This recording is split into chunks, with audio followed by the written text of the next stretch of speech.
Did you miss us? Did you miss us? It's Monday.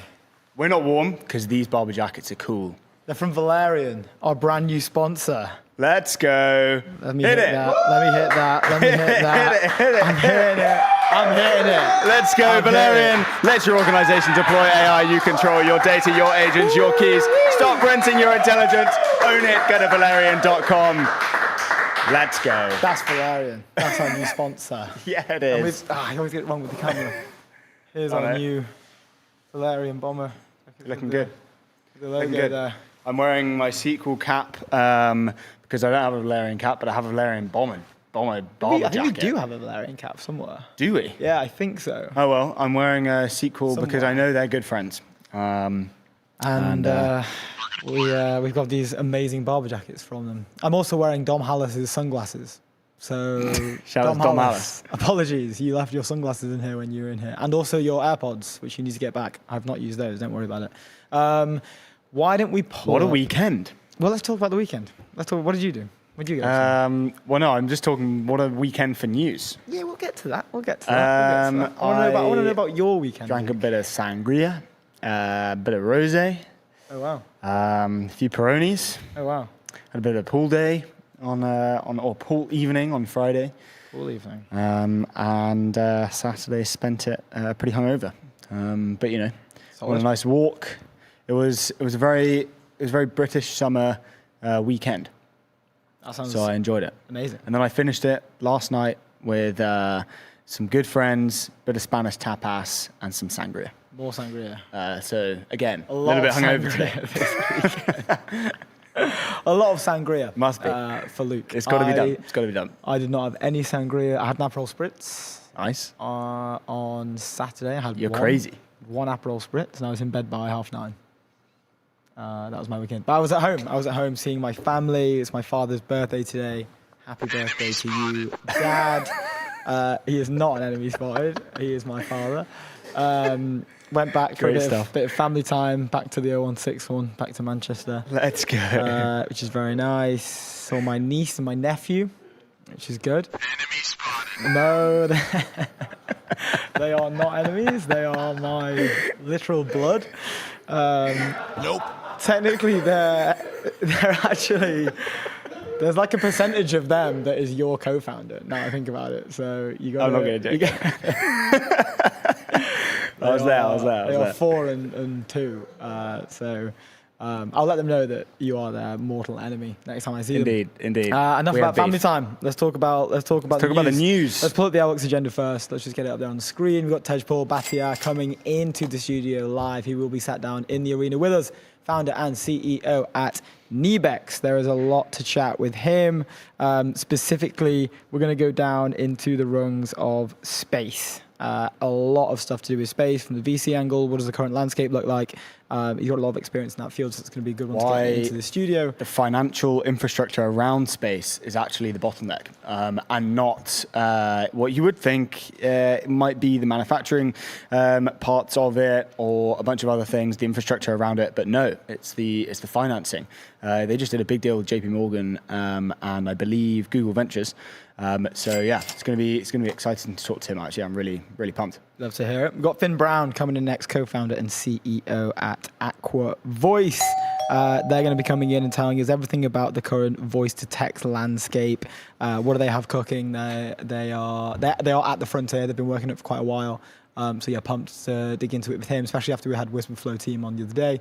1:45, we've got Katie Burke, the COO at Harvey, the legal champions of the US. We're going to be hearing from her about a launch that they have going out today, but I'm not sure if it's fully public yet. So we're going to let her break the news on the show.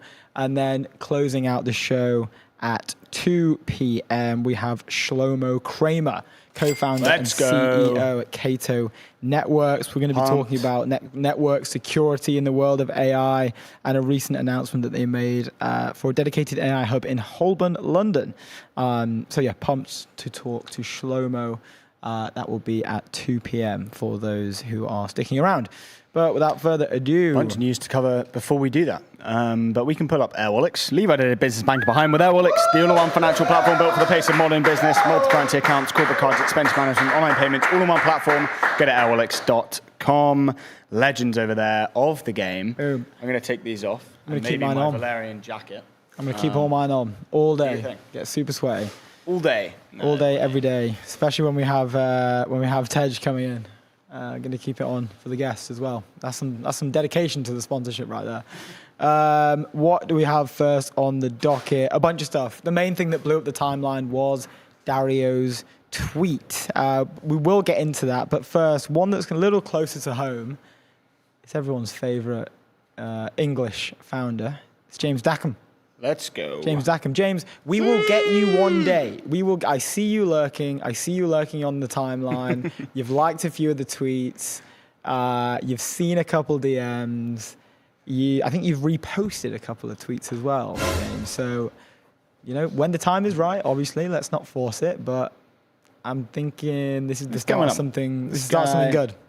Start something real good there. We're kind of doing that, we're going back and forth on the. It's one of those classic. Like there. Yeah, I love it. Who's going to shoot first? I actually did shoot first. I sent loads of DMs, probably like 8. But in good time. He's super busy. He's got Olix. He's got Co-Mind. Co-Mind as well. Yeah, he's only 25. He's only 25. Well, let's dive in. The Forbes article that was posted on Saturday, it was a very good read, actually. Loved a bit of weekend reading. It was. It goes. In 2017, James Dackham dropped out of high school to found brain monitoring startup Co-Mind. 4 years later, he took a Teal Fellowship to skip college and build his first startup. Now the 25-year-old is Europe's youngest self-made billionaire, thanks to his 2-year-old chip-making company, Olix, as well as undisclosed stake in Co-Mind, which he still runs separately. Founded in 2024, Dackham's London-based Olix tripled its valuation in 6 months to $3.3 billion in early August after raising $312 million from investors, including New York-based investment fund Fundomo, NASDAQ-listed chip designer Arm. Obviously, we know that the UK government's Sovereign AI Fund backed it as well, including Hudson, and then also like Hudson River Trading, Reed Hastings, the Netflix co-founder. He also has a 12% stake in Co-Mind, so not that disclosed, which raised $102.5 million in August 2025, but did not disclose its valuation. Olix and Co-Mind did not respond to Forbes' request for comment.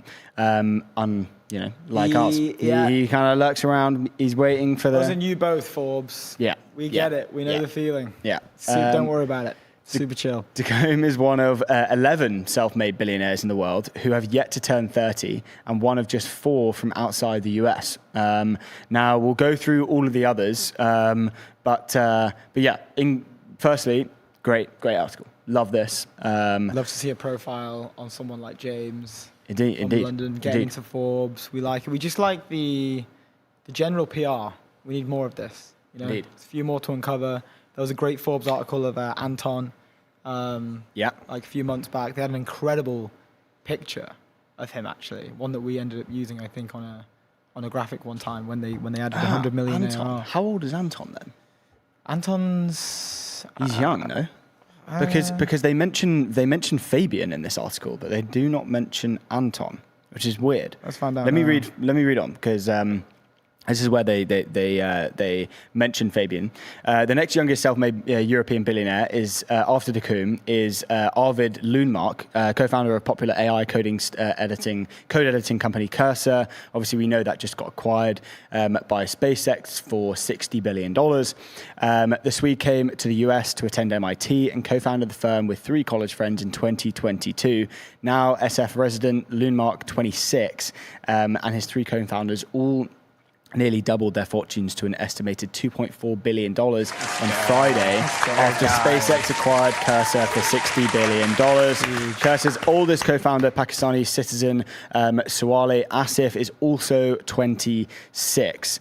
They did a bit of. I actually went on to X and they were celebrating. I saw the close of the deal. pasta Can we pull this dish. up? Yeah. So this was Martin Casado at A16Z.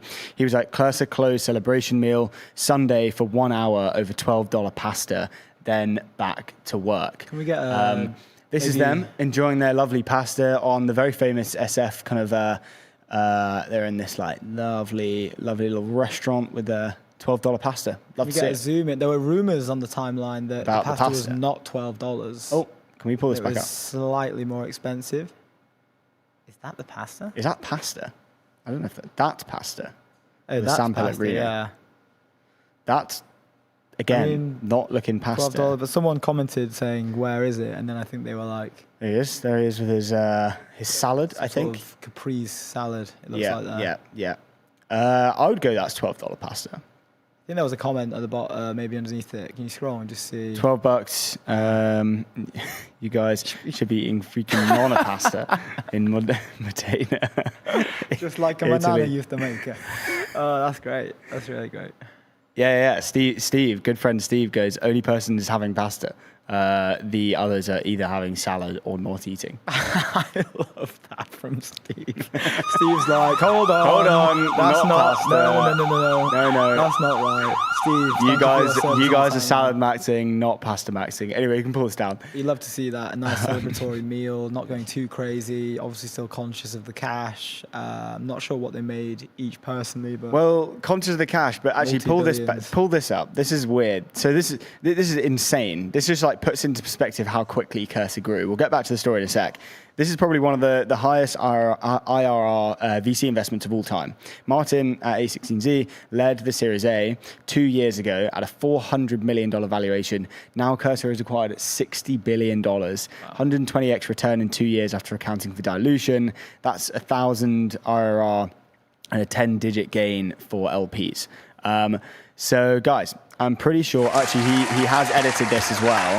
He said, yeah, congrats. Wow. Regardless of the thoroughly edits. deserved the pasta. He says, Thrive was also co-lead on the round, 60 million at a 400 mil post. Consideration is in SpaceX stock, so actual returns to LPs depend on whether they distribute. We don't consider how fast DPI comes enough in venture. Always talk about multiples, but time matters, which you're right. But I think, regardless of all of this, $12 pasta is, come on, guys, you can do it a little bit better than that. Those are rookie numbers. They are. We can pull this down. We can go back to the Forbes article. I did see on now. that there was a sheet that leaked in terms of what positions people had, what stage did they get in, like what was their multiple on the return, and like OpenAI's startup fund had like a huge check in there really early. I think at pre-seed. Something to the tune of a payout of around $6 billion. And then I saw a tweet, I must have seen it over the weekend, but someone saying, imagine like Musk having to, obviously it wouldn't be Musk, but like Musk had to wire Sam Altman $6 billion. $6 billion. Hey, nice investment, here you go. What your bank details, pal? Yes. Send Monzo. Yeah. This is this is what they said about Fabian as well. Coincidentally, So he's 26, by the way. Okay, so why is he not Fabian's mentioned? This is 26. weird. So coincidentally, there is yet another 26-year-old Swedish billionaire whose fortune now doubled earlier this week. Lovable's co-founder Fabian Hedin, who we obviously had on the show last week. Great Fabian interview. again. Great interview. as well. Incredible speaker. interview. We definitely have Fabian back on for sure. For sure. Who lives in Stockholm and is just a few months older than Lundmark. Became a billionaire in December when his vibe coding startup raised funds at a $6.6 billion valuation. Lovable announced earlier this week it raised another $400 million at a $13.3 billion valuation, nearly doubling Hedin's net worth to an estimated $3.1 billion. Now, what does that... I don't understand, because surely Anton would be the same. Sorry, Dom Hallis just called me a thief. I've not used the AirPods, Dom. I'm only wearing the sunglasses right now, and they're lovely. Well, Thank so you so know where much. they are. We're live. Yeah, so they're safe he's and not sound. he's not going anywhere. Safe and sound on my face. We need some shades on this guy. Is that in the shot? Let's just get him It is, there yeah, next looks to good. my... Nice. So yeah, Looks good. there we go. Love that thing. I don't know if you can mind. Oh, yours is... Yours is too short. Little short. I don't know if king. it's because if you move your head down. Wait, it'll it's attract because to I'm find it. taller than you, actually. That is amazing. Because look, it's the PTZs. We're blaming the This PTZs, is blaming so the £20,000 good. cameras. Your short king can't get in the shot. Come on, boy, get in the shot. Love it. Love to see That's it. so unfortunate. And you can see Hercules Look at my tall boy. over my right shoulder. Anyway, Always stuck in there. yeah, weird. Why is Anthony not in this? Anton not in So this. Anton's older. So Fabian, 26. Anton is 30. Oh, sorry, he's 30. Oh, my bad. Okay, that's why. 36. Anton is. Okay, Yeah. my bad. Wow, he's born 1990 is 36. That's so crazy. Yeah, it's insane. These young titans are part of a globe. Let's go. Love to see it. Nice. Can we get a zoom in on my mine sponsor as well? on Manor as well? Can my we- gyms. If you ever want to go to Can we get Manor gyms, my little guy involved? get him involved. Nice. Look at him there. You can see the Valerian badge there. Look at these guys. See, look, this is for reference. I'm Mog Luke. Why? Look at that height difference. That's at least a foot if we were to scale it up, which is lovely to see. Very great work, Velocity. You've done it absolutely perfect. This is a 100% accurate representation of Luke and I. Absolute rubbish. So you've nailed it there. Thank you very much. Absolute rubbish. Bring my guy back over here. No chance. These young titans are part of a global startup boom that's minting younger and younger billionaires at a breakneck speed. In the US, the title of youngest self-made billionaire has changed hands several times in the past year alone. Currently, the youngest self-made billionaire in the world is American Soraya Midhar, who was 22 when Mercor, the AI recruiting startup, was co-founded, raised funds at $10 billion valuation in October and boosted his net worth to an estimated $2.2 billion. Midhar edges out of his co-founders Brendan Foodie and Ardhash Hiremath, who are each roughly 2 months younger. They are now all 23. Midhar took the title from Polymarket's Shane Copeland, 28, who had taken it weeks earlier from Scale AI's Alexander Wang, who's 29. So insane. So used to be Shane Copeland. Polymarket. Polymarket King. Polymarket, the world's largest prediction market. Stay informed and profit from your knowledge. Go to polymarket.com. Let him cook. Did you see on Reddit all of the rumors around the Mercor big project that was going down? I didn't. Which is funny because I think They're killing it. yes, they are. But I think we, from a conversation previously, know what that project is. But it was going viral on the timeline. Obviously, we won't discuss it, but No need. there was No need to a discuss, lot of Reddit talk on the Mercor big project. There was. I thought it was quite interesting. There was. So anyway, congrats to James DeCoombe. Great article. You need to reply to one of these. One of these journalists. We're not journalists, but reply to us as well. It'll please. happen. It'll happen. We will make it I happen. think I'm sure. it'll just naturally happen one day. I think he'll probably just be walking past. Indeed. We'll yell out the window, James, come on in. Come by. And then I think we'll just have And it will a happen. 20-minute interview. Indeed. But anyway, yeah, great piece. Go and read it. It's on Forbes. It is about Olix and James DeCoombe. Always love reading those. And they always come out on a kind of like Friday, Saturday. So you have the whole weekend to kind of read those, pieces about someone. Nice depth. Nice. Speaking of nice depth, let me tell you about Framer. Yeah. Build better sites faster. It's the all-in-one platform where enterprise teams design, build, and ship production-ready websites. No dev handoff, no bottlenecks, no creative compromises. Go to ETN, framer.com/ETN to get all the good stuff from there. Let's talk about OpenAI. Now, this also came out on Saturday. OpenAI's Upheaval mounts as Sam Altman readies the IPO push. Now, this is insane because they have a graphic within the article, which we will pull up later, about all of the people that have left. Yeah. And it's an incredible amount of people. It's insane. I mean, just last week, I think the CRO left. The CMO left the week before, I want to say. Yeah, they've got a bunch of other people. Like they alluded to Brad Lightcap in the past. They did, months ago yeah. when they were like, he's going on to special projects. So I think his was. Well, they kind of mentioned in this expected. article that it's all kind of they get moved into a a position with you can't really quantify what they do. Yeah, it's like they're on the roof. They're Chilling on the roof. just hanging around. Maybe they'll pop into Slack every now and again and do their thing. Yeah. But they don't really have any kind of KPIs as you'd say. Yeah, I think it's. Which is funny 'cause fair. like, with that stuff, it's the same thing with them. It's in a way where it's like they're aware of the fact of like the comms impacts that it'd have. So it's like let's slowly back fade them away. out. Yeah. But then again, there wasn't that much chat about that. There wasn't like, oh look, he's definitely gone. No way. What? You said you keep it on I the know, whole time. I'm a liar. I'm so hot. It's so warm. That's hilarious. So gosh Keep the shades on. In though. winter, these are going to be great though. Yeah, I'm very to wear excited. in Very winter. excited for winter. Anyway, let's go through this FT article because it was good. OpenAI is facing mounting internal upheaval after nearly half a dozen reorganizations this year as Chief Executive Sam Altman races to prepare ChatGPT maker for a potential blockbuster IPO. Repeated executive reshuffles and a series of senior departures have left some staff frustrated with constant changes at one of the world's most valuable private companies, according to multiple people familiar with the moves. We love those guys. This week, Chief Revenue Officer, as we mentioned, Denise Dresser, who was appointed in December to oversee efforts to win corporate customers, announced her departure.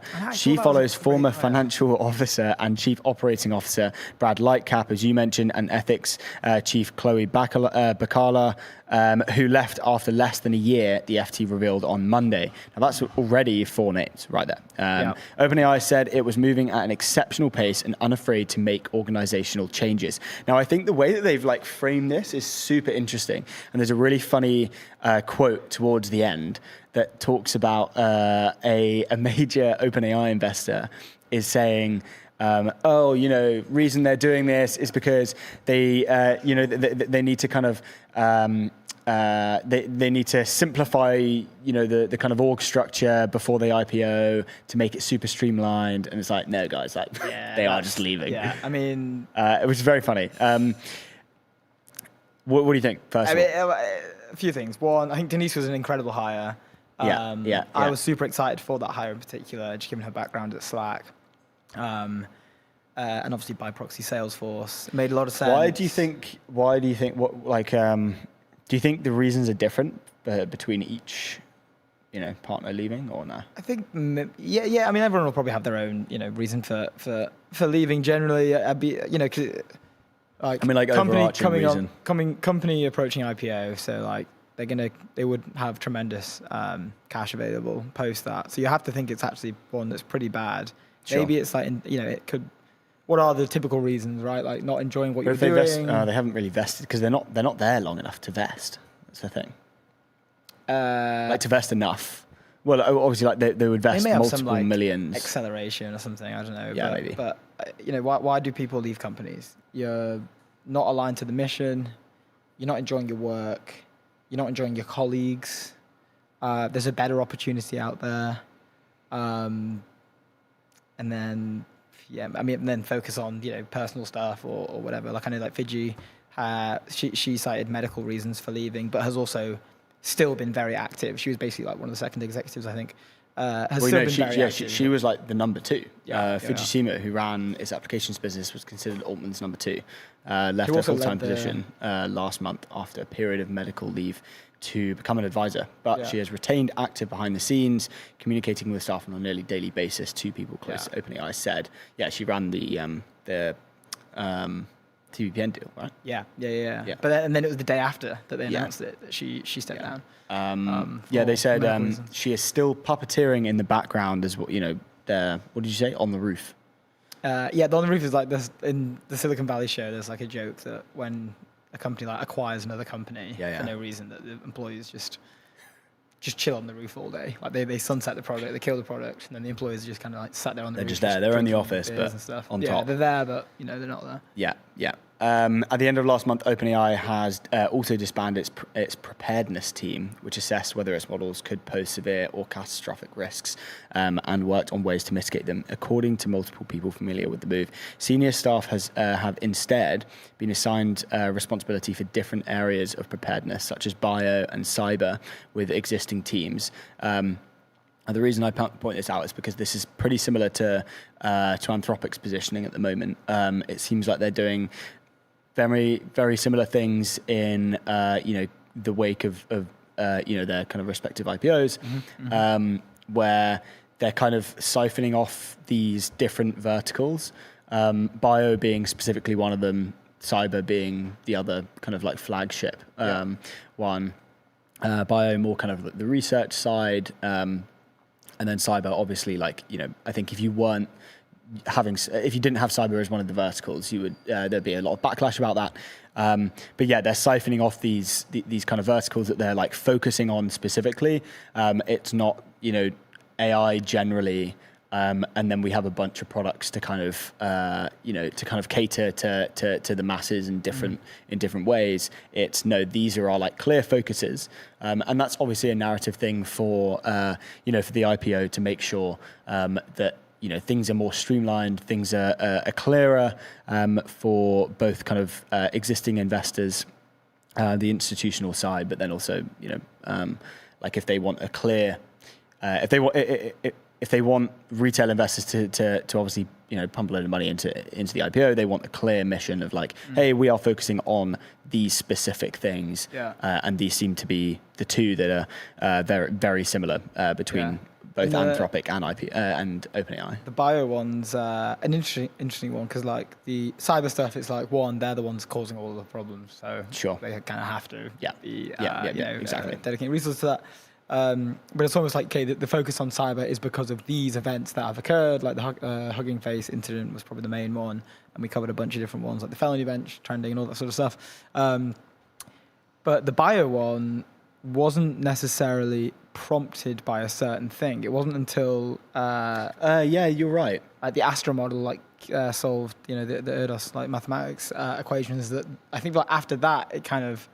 I think there's two lines of thought there potentially. One is was something and there's rumors of Astra dropping in a week or 2 weeks or something like that. The people are Astra vague posting on the timeline at the moment. Sure. But the bio one fascinates me because it's essentially an unprompted why now? What's prompted this? Is it internally that the model the frontier has been pushed so much that we now feel capable that we can focus on these types of things? Well, I think it's similar to the. Sorry, go on. I was going to say, or more likely, is it everyone hates us? You can't hate the guy that cures cancer. We're now going to cure cancer. Yeah. I think it's more of the former. Well, obviously that. It can also be both, to be fair. Yeah. I think the latter is just the nice thing on the top right now. I think it's the former. Based on Demis's kind of framing, I know he's kind of out of this. I wouldn't class. He's getting back in the arena. Yeah, I mean, look, he is in the arena in terms of he is going to go and focus on the research. Now the models are good enough. That was the framing, and so it's well, if the models are good enough, we have the ability to now go and focus and actually make a difference in bio. I guess him stepping down would be a fair trigger, actually, because when we think about what's happened. Yeah, and because I think Dario has mentioned in the past that within the next 5 years, medicine generally, disease will be solved. He has mentioned that in the past, and so you're getting ever closer to that. So why not focus on that? Because of the second narrative you're saying, right? If you're the company that is curing all of these diseases, you cannot be the bad guy. So there's all these things at play. I'm wondering, was it because that narrative came post Demis stepping to the side. Sure. So when we look at the inflection points, it's what's triggered this decision. When we go back to cybersecurity, so all these events were happening. Yeah. I would say that that's probably a substantial event to occur. Where if I'm Dario or I'm Sam Altman, and one of the four horsemen of the apocalypse, in a way, has left the helm of Google to go and focus on biology because he thinks it's good enough. It's isn't that nuts? He's just moved okay, be conservative, both companies are worth $1 trillion. He's moved $2 trillion worth of minds from what they were doing before to focus on what he's focusing on. All roads lead to Demis, the guy has some pull. All roads lead to Demis. But it is funny. I think we're seeing a new OpenAI here compared to last year, a much more their comms are a lot more directed. They're a lot more focused, regardless of what's happening. Yeah, because they have to. Because they have to be because of this IPO. They'll be being told, you guys need to streamline these things. To sharpen it up. You need to be sharp. I mean, so from the article, it says OpenAI has presented these recent exits as part of a streamlining process ahead of an IPO, following Altman's directive to staff to cut back on side quests and focus on ChatGPT and on competing with Anthropic for business clients. Since OpenAI's leadership crisis in 2023, which saw Altman ousted for less than a week, he has built, I thought it was actually longer than that, he has built a new executive team around him to professionalize the company's operations. Co-founder Greg Brockman said, as Altman's most trusted lieutenant is wielding increasing power as he steps into a vacuum left by recent departures. And Sam, can you pull my screen up? We can go through, it's one of the amazing visuals that the FT articles sometimes have in them. This just shows the extent. Best newspaper in the world. This just shows the extent of the amount of people, the amount of senior figures that have left. So Denise Dresser this week, she said she would leave after less than a year. As Chief Revenue Officer, she was hired to oversee efforts to win corporate clients. Well, let's just focus on that for a sec, because that is interesting. Less than a year. Pull that one up. Less than a year. Focus on corporate clients, enterprise clients. Clearly not done a good job considering how fast Anthropic. And maybe she, saw behind the curtain and was like, wow. Yeah, within her time, Anthropic has, because when did she join, sorry? Less than a year. So say she joined, I can't remember. 7x, I think, for their revenue roughly. I think it was around Well, they started at $10 billion. January. Was that what Ben Paladin said? Yeah. So started at 10 I think she this came in year, slightly earlier. and is now at, 50 plus bill. 70 bill, I think. 70 bill. Yeah. And is looking at 100 to 120 billion by the end of the year. So has surpassed OpenAI. I mean, we had the graphic on, I think it was on Friday, of, this kind of like the inflection point they surpass, and then they've just literally absolutely gone. Anyway, moving back to this, Chloe Bacala left as head of ethics in July 2026 after less than a year. Brad Lightcap announced departure in August 2026 after 8 years at OpenAI, COO until April, then heading special projects. So again, that kind of narrative, like moving away slowly and having less responsibility. He's doing his own thing, to be fair. He is. He's fine. He's got eligible for capital, I'm sure. And he's been there for so long, but he's probably walked away with a big fat chunk. And then a few who may be rarely less mentioned other than Fiji, but Joshua Akiem departed in July 2026 after nearly 9 years. Chief Futurist, ex-head of mission alignment. Everyone knows Fiji Simo, OpenAI's de facto number 2 executive, stepped back in July 2026, moving to part-time advisory role after medical leave. But she, as I said, she's still active. She's still active, so but moving from number 2 to sitting on Slack every now and again.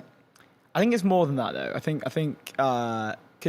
one, she cited medical leave. True. And then is also still engaging. Do you know what I mean? So I feel like maybe hers is a little bit more. Do you think she'll come back? Good question.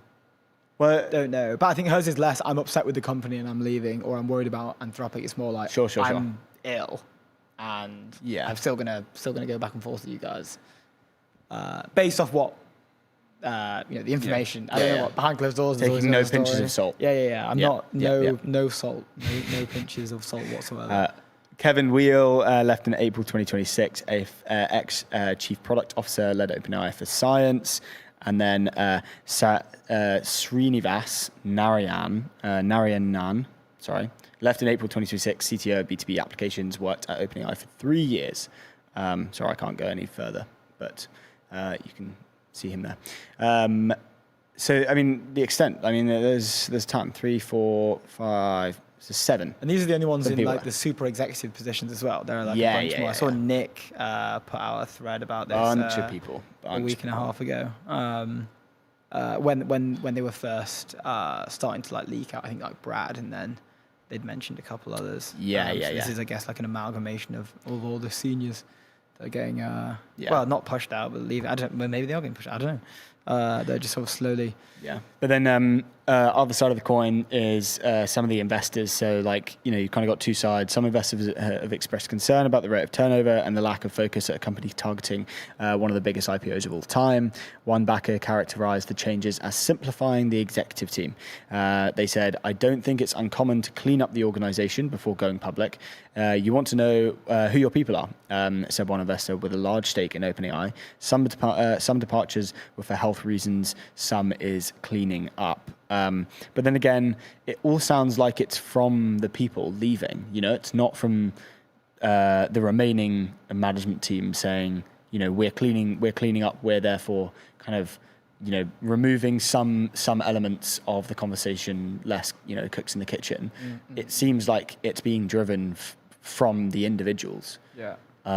Which kind of makes that whole point redundant. But then again, they are. They hold a large stake in OpenAI, so they're not going to be like, everyone's leaving, sad times, this company's cooked. Yeah. I mean, obviously they're not, it doesn't seem like they are cooked. They're still growing revenues, and have revenues in the multi-billions or tens of billions. Accelerating at an alarming rate. Indeed. But I would say, just to, on the fence, give the other side, I do think very, very common for a cleanup pre-IPO, to be fair.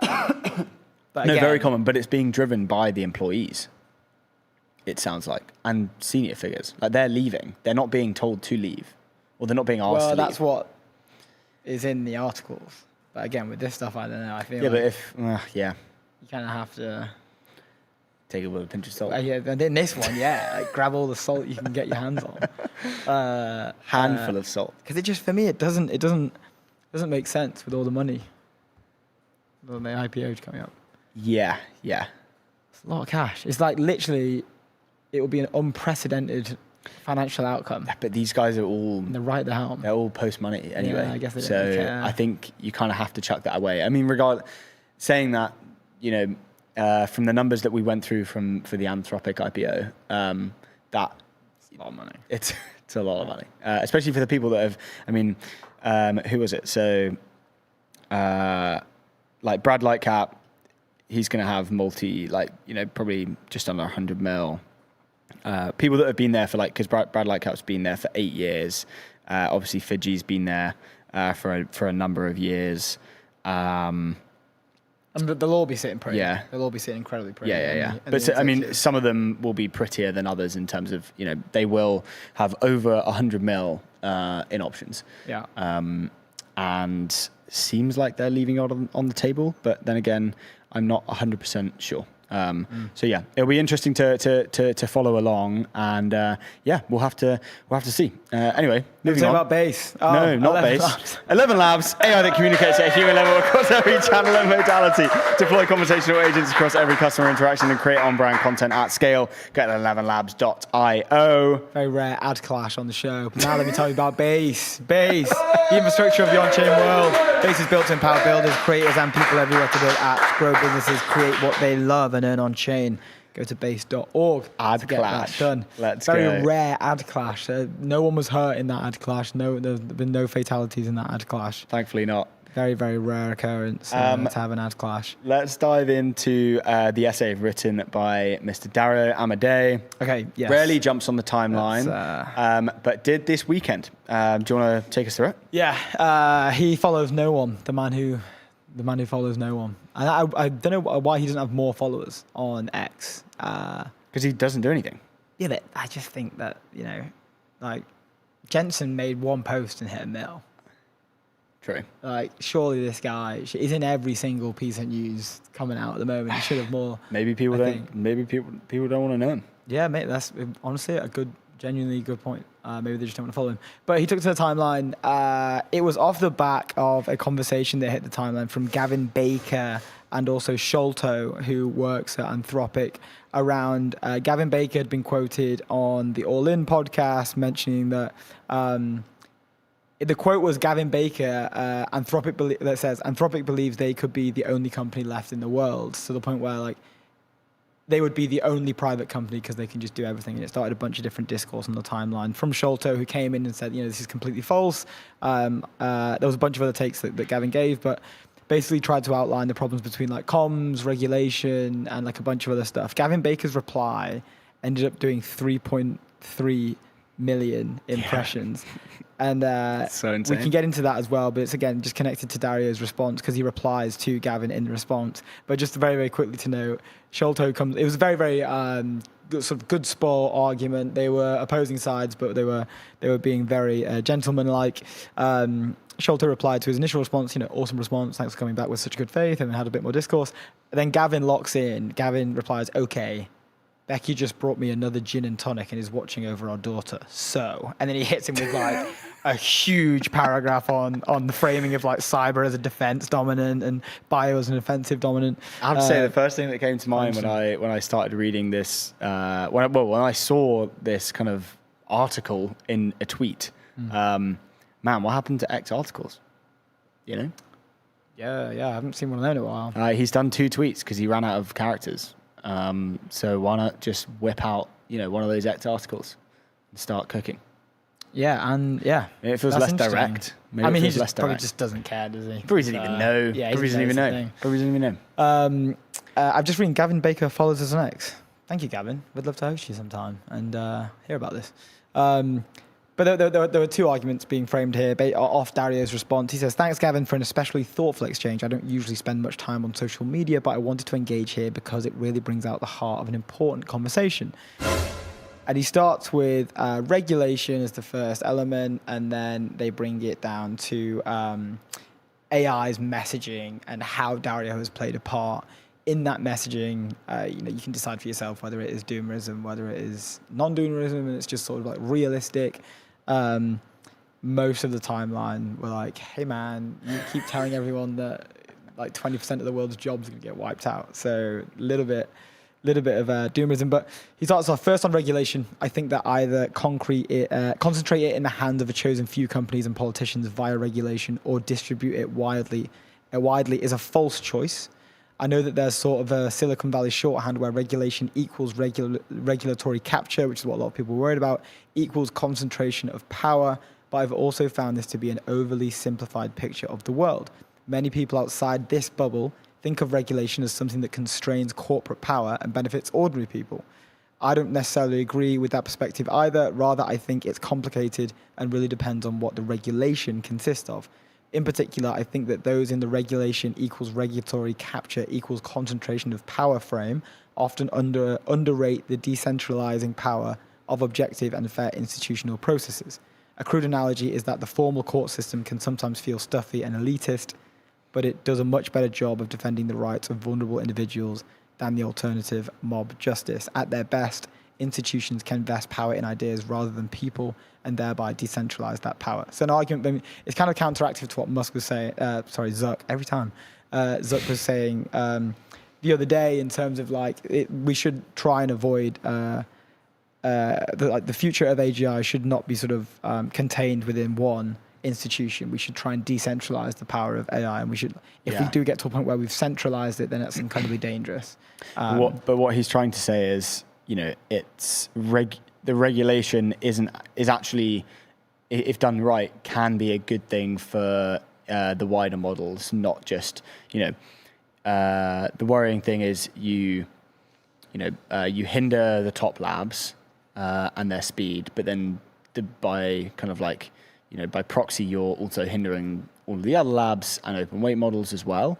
And so what he's saying is you actually don't do that. You hinder the top labs, and if done well, you can advantage smaller competitors and open weight models, like if you're looking at thresholds like a revenue or compute cost kind of thing. So it's an interesting argument for sure. Yeah. And he goes on to basically just like they spar amongst that for quite a while. On like general policy, he does mention a few in particular, quoting the US's the White House's strategic review for models prior to releases, Now that will include like open weight / open source as well. Before they go out, and one of the main counteracts to that was like, well, hey, are we giving away our comparative advantage here, especially at the frontier, to let China catch up? Like, this will be incredibly slow. And they reference, he says at the end, by the way, I do not think that the events of the last few months have failed to result in my preferred regulatory path. The approach that the Trump administration is reported to be taking, pre-deployment testing for frontier models and also testing of open weight models when they get closer to the frontier. So you have to like qualify to, I think it's a Mythos level capability for an open weight model to then get subject to like pre-deployment stuff. Yeah. And he says this is one that I'm very supportive of. Though, of course, I have to see the details to be sure. I'm also supportive of Demis Hassabis' idea around FINRA-like entity. This contrasts with 6 months ago when most of the industry was still pushing for preemption of all state regulation and no apparent federal approach either. So kind of like, I'm not gonna lie, I thought it was pretty rare, Dario W. Well, he's pro this kind of like he's supporting the approach of like a pre-deployment testing, regulation thing for kind of the frontier and like all the near frontier models, and saying generally, how AI is like structured in terms of like the frontier. There's just like a structural concentration of power to the frontier with like compute and the scaling laws. Like there is a power law like in play, and so offering some form of pre-deployment testing actually is like one of the the better things for testing kind of the frontier and the near frontier models to kind of slow them down by not hindering like smaller competitors, and so kind of reducing that inherent structural power law that kind of is just structurally at play that you can't really necessarily get rid of without something like that in place. So I agree. But rare, personal Dario dub. Rare Dario dub. Indeed. And then the second part of it, which I personally am I'm more interested in this particularly, is the messaging around AI and how he has played a part in this as well. So this is Dario's take in response to Gavin and Sholto's back and forth on the timeline. I do not agree that my messaging has been disproportionately negative. In fact, it has been about equally balanced between risks and benefits. I've written one major essay about each, and even in interviews where I discuss the risks, I make sure to frequently mention the incredible benefits as well as proposing possible solutions to the risk. He says short clips from my interviews that end up on social media tend to be disproportionately negative as they'll get clicks, which, to be honest, is true and fair. Yeah. So I think that's okay. And there's something else I want to discuss after this, which is actually quite fascinating. In fact, I wrote Machines of Loving Grace because I didn't feel the AI industry was painting an inspiring enough picture of how the technology could radically transform the world for the better. The bulk of the essay is devoted to refuting skepticism of AI's potential in health and biology and showing I think it will actually be possible to cure most human diseases in 5 to 10 years. Now, that particular line, he got a lot of backlash for, saying this is completely preposterous. A lot of those people do not sit in the tech bubble that were coming out and saying this, obviously, because I think Polymarket picked it up in the same way he mentions, a lot of the stuff that I put out there will get packaged and then pushed out for clips. This essay was aggregated and then pushed out, Breaking Dario says that AI will cure diseases in 5 to 10 years. So naturally that went viral and then got a lot of pushback from people who haven't read the whole article, basically, which is kind of ironic actually, because literally the line up he's telling you how sometimes his messaging can get misconstrued. Which is quite funny. And then he mentions again, another one of his recent essays, Policy on the AI Exponential. I discuss concrete proposals for how to streamline the FDA process to make sure the deluge of AI accelerated drugs isn't slowed down by the regulatory process. I feel the urgency here. I lost my father to hepatitis C only a few years before the development of direct-acting antivirals, which killed 90% of patients and probably would have cured him. So very, very rare, personal messaging. He should be doing this way more. I think it will help Anthropic's comms lines a lot more if he's just in the game. Because if you just sit out and you do have all of these interviews of you talking about both incredibly powerful things that can be negatively construed and then also the really great things, if you're just left to the devices of the internet, naturally, all the stuff that's going to bang and go viral and get distributed is all the stuff that you've not really been a part of. And like, look at the example we're seeing with Zuck recently. Like, he's just kind of stepped back in. Everyone's like, let's go. Like, we love this guy. Like, he's shipping again. He's back. He's like commsing with people. He's dropping replies in. He replied to a guy who had like 9 followers the other day, and everyone was like, let's go. And I know that sounds weird, but it is just part of, like, this is why like loads of people celebrate when you post on X that you have like a support problem with your app, and the CEO or the founder replies to you like, hey, that's our bad. Yeah, I'll help you out. I'll help. And everyone's like, oh, legend. Like, look at this. Like, it's part of it. It genuinely is part of it. Two things that don't scale. Yeah, and just get in, just get stuck in, get in the arena, get some of your takes across.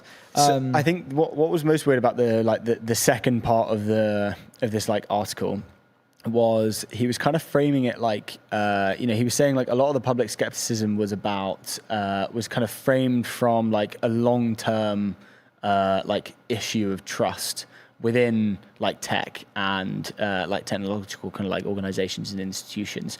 And like almost like feels like it's like a shift of the blame kind of thing, like away from like, and Dario has been incredibly doomer across like a bunch of the conversations that he's been putting out there, regardless of whether regardless of whether some of his content is being aggregated or not, and only the negative bits are like we talk about on the show, he is being negative, right?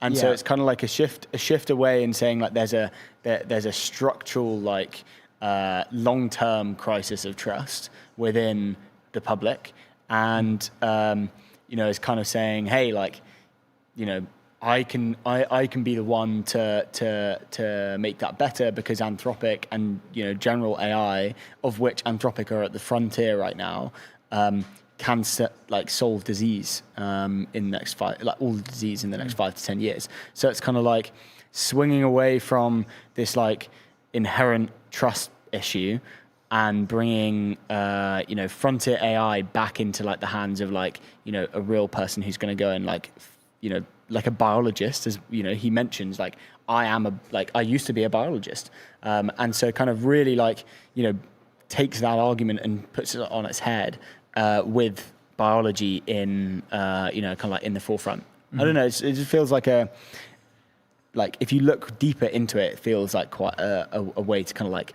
get out of that doomer side of it. Wouldn't it be interesting, with as we're biology saying, as that kind of shield? Wouldn't it be very interesting? Wouldn't it be interesting to go to all of the direct sources of press where he is conducting these interviews, the full interviews, and put them all into Claude? Well, I think not even put them into Claude, like actually consume hours and hours and hours of his content where he himself is unaltered, unedited. Yeah. Because I do feel that like maybe a lot of the masses in general, including us, will get the takes from maybe trad media, or will get the takes from like other other articles that are writing up what he says. In the same way, where like, I think it's valid what he says in terms of like everything that is basically distributed on me about me online. They're taking all the negative clips from my interviews. Like all this, so he's him saying that I've always said like, yes, I will like openly discuss the potential downsides of this technology, but will always like come with like an equally positive path as well and solutions. So I think, isn't that interesting? Like maybe if we were to sit down and consume... If you actually to look at all of the long form and see, excuse me, if it's actually not just being doomer, he is actually, always offering a solution, you're saying? Yeah. Because I mean, like... True, maybe we've been brainwashed. He was the guy. You never know. Maybe we have. Maybe trad media, and I'll tell you why this is interesting, because I can't remember where I saw it. I saw it over the weekend. Well, it's the same thing as the article that we read on Friday, right? Everything about his wife and how he's connected to this. So why is that now in come out of the woodwork? I think it was Will DePue actually who got this up, but it was looking at the amount of hit pieces that have been put out on Anthropic compared to OpenAI. Yeah. So there's a tall poppy syndrome thing going on here a little bit. Like cut the guy down before he has the biggest IPO in history. Well, yeah, maybe people are more financially interested in OpenAI doing better than them, right? When we have this much money online. So you have to kind of think, okay, who Like, I think that's interesting. Like, it does seem to be a quite, and again, it's like chicken or the egg. Is it there's more because there's like we put more out because we get more clicks, or let's get this person, let's run a campaign on them, and then like the clicks come after that. Like I don't know. Well, because I think it's just inherently more, like it's more polarized when they are going to have such an incredible outcome for a company that's really not that old, and they've had an incredible growth story, surpassing the kind of golden child that you would see like a year ago. OpenAI was this kind of golden child, maybe a year and a half ago, 2 years ago, and now kind of Anthropic has just completely surpassed them, and so they've had one of the best growth stories in history. To literally one of the most valuable company ever, or IPO ever, sorry. Mm-hmm. So it polarizes that whole situation when you do bring him down, because it kind of like, it's so good that even when you say a bad thing about it, it's just, it has a more kind of like, it's more heavy hitting. Yeah.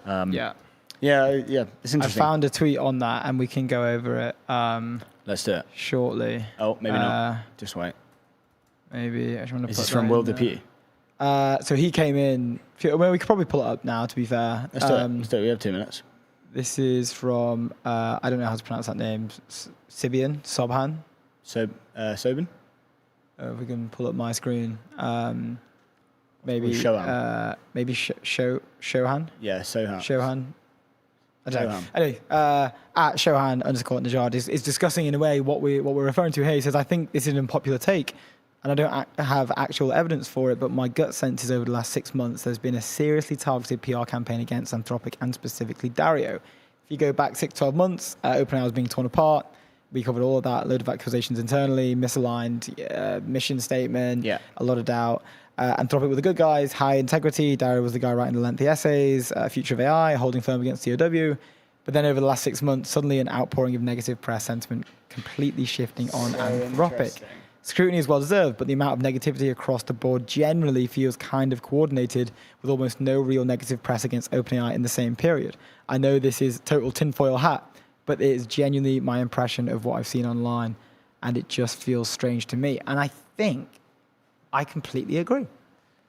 Yeah, banger of the day. I completely very quick. I do completely agree. And then Will came in with some. If we can find it, I'm not sure. Maybe it was. Here we go.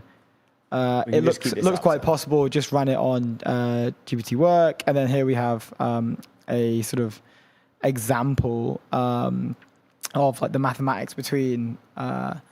The trend, like you're seeing, Anthropic coverage has gone from 188 to 441 headlines. And you're just assuming that they're negative. So you have to take in to account, like, are they just getting more press because they're coming through the IPO? They're doing such good revenue numbers. Like, obviously, we have some in there. But OpenAI coverage, 12% compared to 135. Up 135%. Like they can't all be positive. Yeah, exactly. And then obviously we have like the graph here showing. I'm not sure if we can properly you get to see it overtaking here. Yeah, interesting. 135%. Very, very. It's OpenAI and well, like kind of almost like volume. direct correlation in the last few weeks. I don't know what the timescale of that was, but they literally as soon as OpenAI's articles drop, the other one just Anthropic's just increase. Very interesting. Anyway, we'll have to dig further deep into that, but we have our first guest. Oh, the doorbell is ringing. We've got them in house. Let's get Tejpaul over here. Please. Hello, sir. How's it going?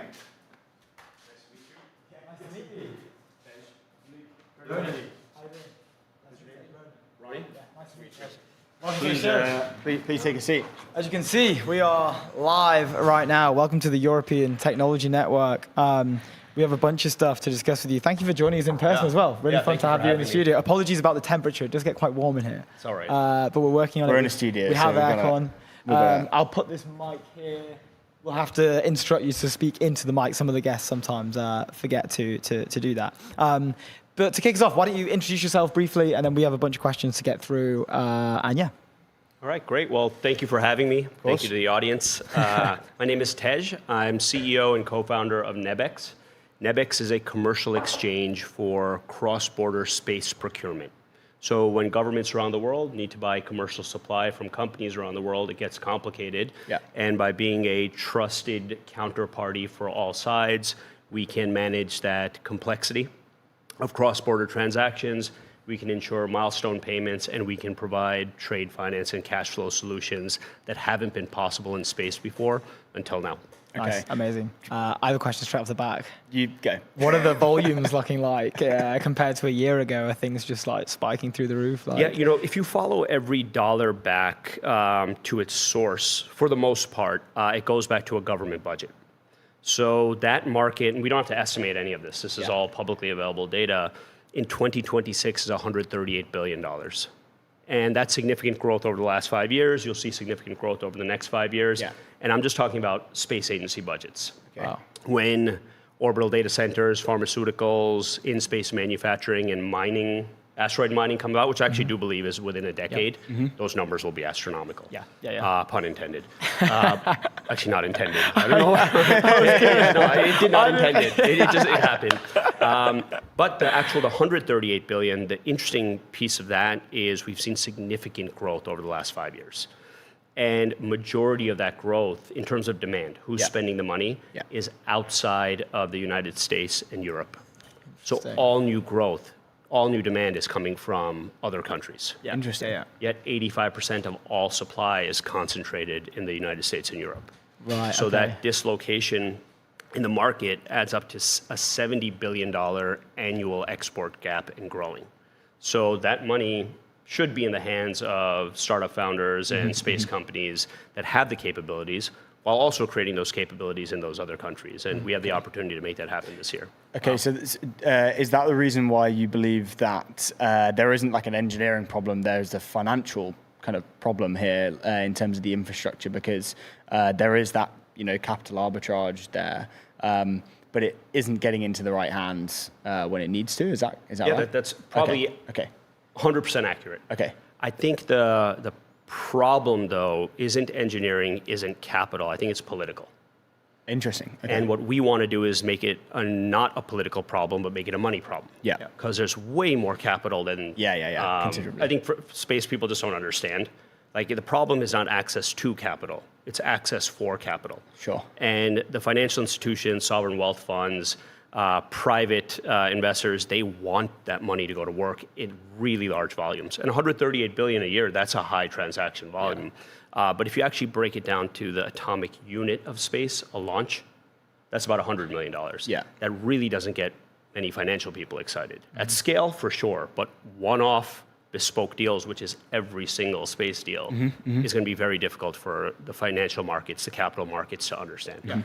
Okay, so for you, I believe, so was it GV and JP Morgan came into your round in the seed round, is that correct? So GV, Google Ventures, is our lead investor. Okay. JP Morgan, we have a banking relationship with them. Yes. So what we did, we announced that at the end of June. We weren't originally going to announce our funding. We had raised it a while ago. We raised a sizable amount. We're not a hardware company, right? And there was some form of a signal, but institutional credibility to have the balance sheet we have at an early stage right now, working with governments. But the point of that announcement was to signal, both in terms of equity and other forms of capital, we basically have access to unlimited capital.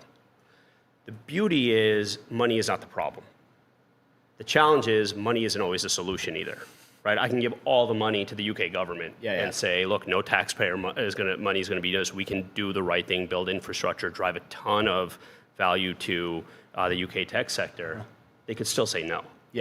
Right? Like whether that's political will or a desire not to do it. Or it wasn't real and now it's real. We got to decide, and people feel paralyzed. So that's what I was saying. I think it's actually a political problem. That's really interesting, because we had something something that I learned when we sat down with Philip Johnson at StarCloud. We were quizzing him on orbital data centers, and he told us that one of the main reasons why are we going to space, why are we putting them in space, it's not because there's not enough land on Earth. It's because the regulatory environment around it would be 5 to 10 years before you even get planning permission in some states in America. And so I don't even know what that would look like in Europe and the UK as well, right? So that's an interesting, I guess, parallel to that. to that point, though, like how much is that holding the acceleration of this industry back? I think it's holding it. I think it's not only a bottleneck, it's a chokehold. Wow. I think we could have been here 50 years ago. 50, really? 50 years ago. I think the entire space industry is stuck in a time warp of 1969. Wow. You know, the whole question is, why haven't we been back to the moon? It's simple. We didn't want to. So what happened in those years of development then? Nothing. Literally, what happened in those years? Nothing, right? We're not back, right? It could have been. There's more than enough money. Yeah. Whether that's political will or organization or whatever it is, right? But when people want things to get done, they get done, right? You know, so you were talking about orbital data centers. What's interesting there is that policy that would prevent the data centers from scaling up in time over the next 5 to 10 years all over the world is a problem because the cloud market is growing so fast terrestrially. It's growing faster than Google, Amazon, and Microsoft combined. So if that business model is so good down here and we're hitting a bottleneck, why wouldn't we move it to space? What's really interesting is, you know, my previous role before I joined the space industry was at Google.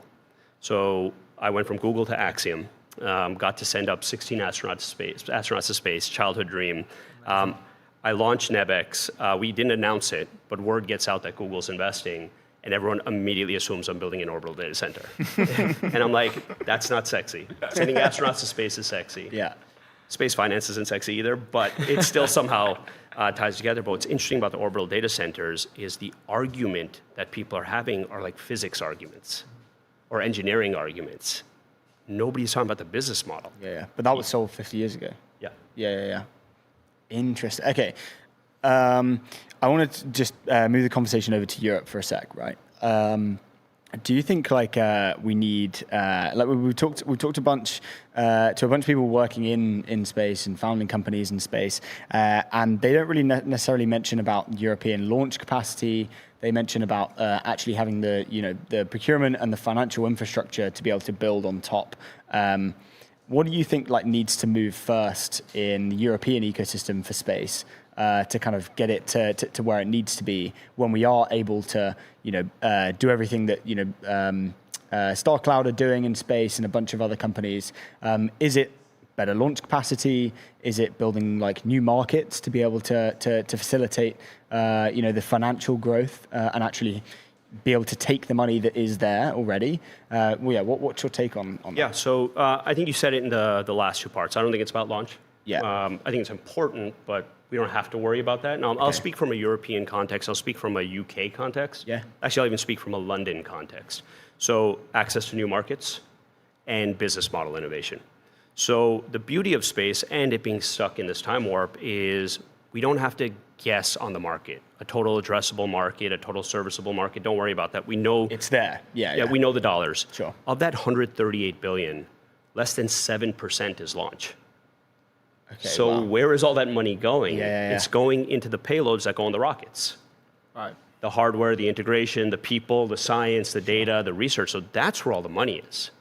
And that's where I think Europe has a lot of capabilities because the United States and Europe are the only ones that are really doing space. So within the European context and UK context for, let's say, the UK, Italy, Germany, and France, the missing piece is leadership. Mm-hmm.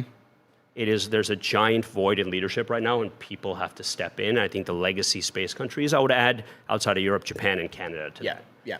But then you've got the emerging space powers. You've got the UAE, you've got India, you've got South Korea, and these are leapfrog moments for them. And they will leapfrog, right? So it's really, it's kind of existential at this point. So it's leadership. Now, to bring it back to the UK context, new Prime Minister, there have been plenty of talks over the last several years about human spaceflight missions, UK missions, no taxpayer money. I think that's a brilliant constraint. Force the industry to figure out a business model. This is coming back to the UK context. This is literally where stock exchanges were formed. This is where the home of insurance. This is where the world got off the gold standard, right? If you follow any economic history and evolution of society, it happened here, literally down the street. The beauty of space being stuck in a time warp is we don't have to go back 10 years, 20 years, 30 years. We can go back 500 years. to the old European times, like I would say the 1500 Medicis and the 1700s London Stock Exchange. Follow those, put those to space in the earliest days. Sure. And I think in the next 5 years, you'll see that bottleneck removed. And with the future in mind, then, what does somewhere like London, UK, Europe, generally maybe then have to learn in terms of like the first steps to commercialization? Like what are those kind of first steps? Would you say the US has made those, and there's some real commercialization and business model kind of improvements that are being made? Or would you say that everyone is kind of on the same level playing field in terms of the commercialization of space right now? And then what are the first steps to make? Nobody's figured anything out. Okay. So it's level playing ground. Interesting. Yeah. There is no business model innovation. Right. I'd say the first kind of real business model innovation we've seen is Starlink.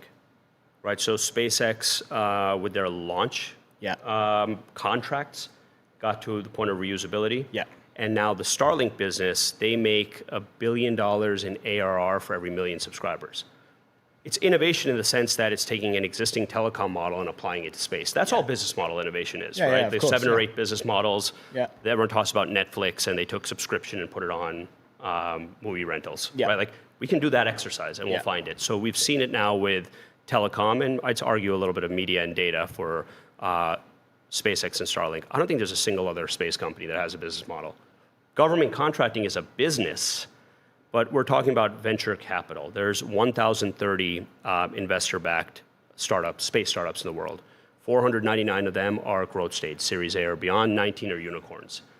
Once you've taken venture capital, whether you realize it or not, you have made a pact to build the next trillion-dollar company. Mm-hmm. And I think with a lot of space founders, when you talk to them, they'd be happy with a billion-dollar company. Mm-hmm. The difference between a billion and trillion is ridiculous. Right, like, so you have to be aiming for that size. So I put a lot of pressure on space founders. You know, I'm a 4-time founder. We built Nebex to create superpowers for space founders. I'm going to go a little like Marvel on us here. With great power comes great responsibility. I can provide hundreds of millions and billions of dollars of revenue to every single space company right now. Yeah. If they don't realize that their job is to create a significant amount of yield and value, not just for themselves and their investors, but for the entire economy, then they shouldn't have taken venture capital. So, you know, we announced the launch of our platform. And again, my objective in life is to give everything I've learned to other founders. We're starting with just the portfolio companies of our investors to have access on our platform. And we're already seeing within minutes of people onboarding on the system, connecting to hundreds of millions of dollars of revenue that they didn't realize was available to them yesterday. But it's always been available to them. Yeah. So they're just not thinking big enough. Yeah. Well, the space is just, I guess, too opaque for them to see any of the opportunities. No pun intended. I'm going to go a little on a limb, and I might be offending some founders, but honestly, I'll look. I don't know where the camera is. I'll look directly at the founders. This is your job, right? You've chosen. You've chosen. If I say you've chosen again, or you've been chosen, right? You've decided you want to dedicate your life to making humanity multi-planetary, and you've taken on investors' money, you've taken on taxpayer money. You have a responsibility to go really big with this. So you cannot leave any stone unturned without finding what's underneath there. And I'm telling you, there's $138 billion that literally can be in the hands of founders. That takes work. So where I say I might offend people is, I'm afraid there's a heavy amount of laziness in space founders. Yeah. There's an excuse. Well, I've got a government contract, NASA or ESA or Space Force, you know, great. How's that going to make you a $1 trillion company? There's all this other money out there. Yeah, but import-export is hard. Yeah, anything worth doing is hard. Mm. You know, I joined the industry 5 years ago, 0 space experience. Yeah. The only space experience I have is I've been daydreaming about astronauts since I was 3, which is weird when you're 43 years old to finally admit that's what all you've been thinking about your whole life. But in order to send those astronauts up, I brought in $1 billion of net new revenue that nobody had even accounted for. Yeah. You don't just invent money. Governments don't just give an American company $1 billion, right? It was hard work. Not impossible, hard. But that's okay, right? That's what we have to do. Yeah, really cool. So where do if you're a space VC today, like where should you be looking? What you know? Because I'm not from the space, quite clearly, but I feel like it's emerging right now, maybe the last sort of year and a half. I think SpaceX did a lot of work for that, especially the IPO as well. Yeah. Where do you look if you're a space VC? Yeah. So I think, space VC is generally firing blind. It's putting money into the sector. I do believe betting on the market is the right move, right? Mm-hmm. We talked about $138 billion of volume transacted this year, and a belief that it'll be orders of magnitude higher in 10 years. So now's the time to invest. We're within a venture horizon. Yeah. All VC is basically flying blind, right? Yeah. The percentage of failure is like 90+%. So you're in the hits business. Mm-hmm. But some VCs are much better at providing returns. Some people say it's a power law, they get into the right deals, and once you're in the sphere of it, Google Ventures, or we have a couple of other really great AI and fintech investors, you have better chances. Sure. Luck can be manufactured. But the reality is in every other industry, there is modeling, even with AI, right? You can do that with space. Until now, it was just like, we think this is cool, this is our thesis, we believe the market is right, but you should be following the dollars. If you know that this much money is going to be spent on solar cells or batteries or whatever it is, why do you have to guess? Maybe that's not a venture business, maybe it's not, but you can literally see all that data. So I think right now when you compare the startups that are getting the most funding and the startups that can get the most revenue, I'll bet you it's a mismatch. Interesting. Really interesting. That doesn't mean those are necessarily the right ones to bet on. There's no way to know, but at least having that data is extremely important. I had another question just following, so I kind of precursed it. What is SpaceX doing for the industry right now? We've had many conversations around it. It's bringing good capital, capital, exposure, attention in general. There's probably some sort of trickle down impact for employees at SpaceX to now move on and found their own companies. What's your take on what have they done for the industry? So there's definitely going to be a trickle down effect. What SpaceX has done, which a few other companies have done in other industries, is they've created a wealth generation machine, a multi-generational wealth creation machine. They're basically printing money. Yeah. And the first several thousand employees are loaded, right? They've done a very good job of that. You saw that with Google, you saw that with other companies. There's not a single other company in space that's able to do that. Not even remotely close. So if you're an early employee at any company, it's hot, it's big. Are you going to become a decamillionaire before the IPO? Which is a lot of people at SpaceX before the IPO. Wow. Right? And SpaceX has a very interesting stock incentive plan where you can actually take your bonuses instead of cash as stock, and the longer you let it vest, the more you get in multiples. Great. So many people who work there have been hoarding, in a good way, I don't mean this in a bad way, of course, betting on themselves and the company for this moment. It's incredible. No other space company is doing that. No other space company is capable of doing that. Now, I think that's a problem. Why capability? Why are they capable? SpaceX is a beast. Okay. Right? Yeah, just pure. Yeah. Fine. They're a business. They're a business model. So what are they doing besides the fact that without them we can't get up to space? They built a real business. They built a real good business, right? And when you talk to investors, generalist investors, let's not say space investors, you ask them what their space exposure is. They're all going to say SpaceX. Maybe they've done a couple of other deals, where a couple of founders were able to convince them to come in. But in general, I don't know if you saw the stats, but 4 AI companies have 80% of all venture capital. Right? It's something crazy like that. Yeah. So space is arguably the same. One company has all of it. All of it. Right? Everything else is kind of minor, but I think that needs to change. Yeah, wow. Okay. Look, Tej, we're over and we've got our next guest coming in. But thank you so much for coming in. We really appreciate it. Thank you. We'd love to do this again, Tej. There's probably another hour of I know we need to keep, when we bring guests in person, we need to keep them in for at least half an hour. I appreciate you guys being flexible. I was supposed to be here last week, 2 weeks ago. I think so. And then you guys had offered to do it virtual, and I didn't want to. Yeah, I think it's much better to do it in person. And we're very grateful. And the timing just worked out. Amazing. Great. Thank you so much. Thank you. Really good to see you. Yeah. Really Thanks good for having me. We appreciate it. Thank Love you. to do it again. Yeah, thanks. Cheers, Tej. Oh, amazing. Tej at Nebex. Tej. What a beast. Over at Nebex. Let's go. Giving us the answers that everyone is looking for right now amongst the opaqueness of this space industry around venture capital, what's going on at ground level, what's going on in the macro, and SpaceX included. Indeed. Quote, they are a beast. They are a beast. Before our next guest on, Hex, the AI analytics platform where trust meets insight. Hex helps teams of all sizes by giving teammates the ability to get insights from their data wherever they work. Go to hex.tech. Legends over there. I am unaware if we have our next guest on, but do we? Are we good to go? Our next guest is Finn Brown, co-founder and CEO at Aqua Voice. We will bring him into the studio when he is ready to come in. I'll just pull up the Airworks agenda briefly for you guys, just so we can see what does the lineup look like for the rest of the day. So that was Tej there, founder and CEO at Nebex, giving us all the good stuff about space. Up next, we've got Finn Brown, co-founder and CEO at Aqua Voice, joining us imminently. That'll be followed by Katie Burke, COO at Harvey. They have an announcement to share with us, which we're very excited. We've had, be our first person from Harvey on, actually. We've had the whole team at Legora on, so good to get the other side. Hi, Finn, and then can you hear me? Shlomo Kramer is coming in also to join us, co-founder, CEO at Cato Networks. Yeah, that is our lineup for the day. I know very briefly we got a little bit cut off when we were that was a wicked chapter. Yeah, what a legend. We have to have him back. He is dialed to hell. We need to get it into our brains whenever we have someone in person, because they're going to be good. We have to have them for at least 30 minutes. Yeah, he was super dialed. I had a bunch more stuff to go I know, man. It's so annoying. I should have asked him, should I hold my SpaceX shares? Maybe you can't give financial advice live on the show. Yeah. And then I can message him. Well, it sounds like you should, because it sounds like the concentration. It's obvious that the concentration in space generally is literally just SpaceX. Sorry, Luke. I'm hearing that our guest is coming. Nice.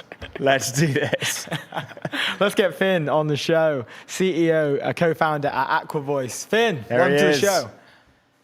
Morning, guys. How's it going? Well, at least for me. Morning for you. It is afternoon for us, but thanks for joining us early. We're happy you're here. Yeah, thanks for joining us in the morning, Finn. We've got a bunch of questions to get into. A lot of stuff on what does the frontier of AI voice look like right now, and everything that comes with that. But maybe for the viewers and listeners at home, do you want to just give a brief intro, Aqua Voice as well? I know I was chatting with Pablo offline about some cool stuff that you guys are announcing, but maybe best coming from you. Absolutely, yeah. So, I've been using voice input since the early days of Dragon Dictation, way back when it was quite primitive, the sort of Windows XP program. The idea with Aqua, the thing we're trying to do is just do that task in a way that feels really good. Like, what if Steve Jobs did it instead of whoever made Dragon? Great quality, simple, and you just press the button and it works. And that's kind of the thesis of the company. That's what Aqua Voice is.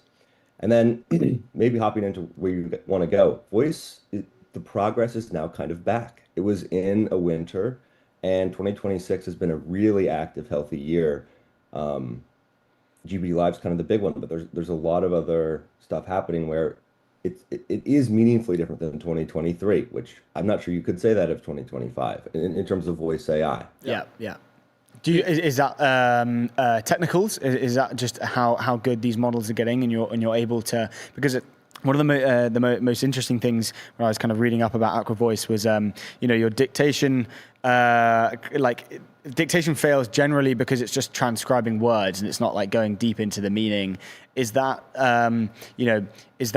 are you guys benefiting just because of how amazing these models are getting, and you guys have been able to build on top of that in a really great way? Would love to kind of get your insight on that.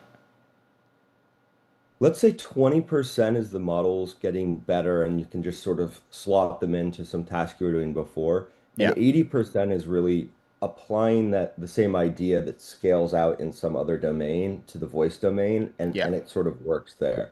I mean, one of the things that's strange about voice, because compared to like frontier mathematics, it seems pretty simple, but it has a lot of the same problems, which is if you don't have high quality data from within your domain, the results are extremely frustrating to use. You're going to slam your computer, you're going to uninstall the thing, you'll never pay any money. And then if you have, a little bit better distribution, the thing's perfect, it's superhuman, and it'll never misspell a word. And it seems strange because, to us, you get a general language understanding. And maybe that's where things ultimately go in 10 years' time. But I think a lot of it has been understanding these new use cases. The fact that people, it's not really a call center game anymore, right? People want to talk to their bots. They want to command their bots. They want to send text messages. And that's a very different customer than a Verizon or these people of the past. And so I think for all that to flow through the data pipeline took a long time. Yeah, And then there's a lot of tricks and technique that the labs go. Anyway. Sorry, you got me excited because I just thought of a question that I'd love to get your take on. But like, are you saying then in a way that the sort of B2C nature of AI's development in terms of how you collaborate with a bot, whether it's like OpenClaw, Grokbot, any of these sort of like built-in mobile services like Interaction, Pokey, is voice riding those coattails, do you think? Again, because it feels like it's inherently like a relatively consumer application as well, right? It's like your personal assistant in a way. It's like human to, it's something like a single player game, essentially, is what I'm trying to say. How do you think that the rise in those like consumer AI frontiers have sort of like, helped the voice to text market?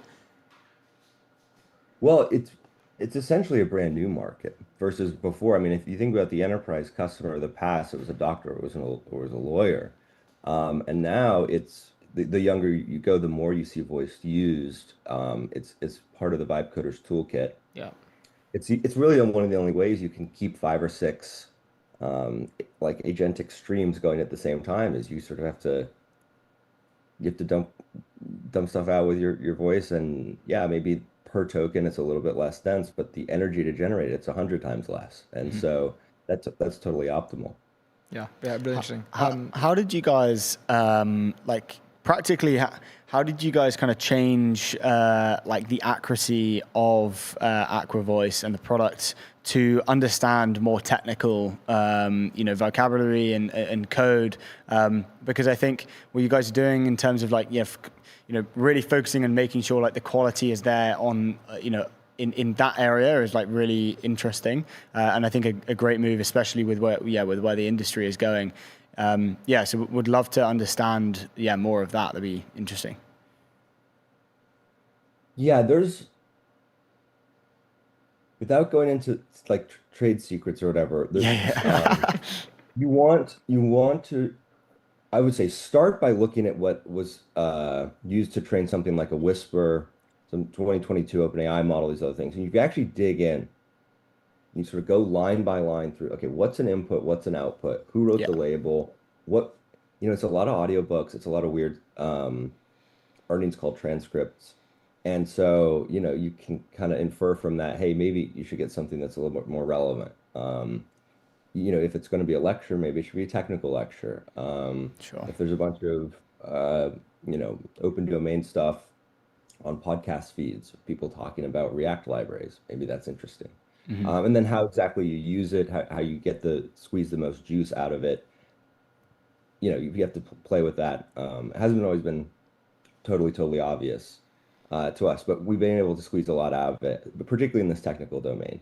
So if you go to Aqua, you do /goal, boom, you get /goal. Let's go. What connected to this? Like, what have you been most surprised about in terms of like user metrics? What areas are picking it up the most? Where are you seeing the most acceleration?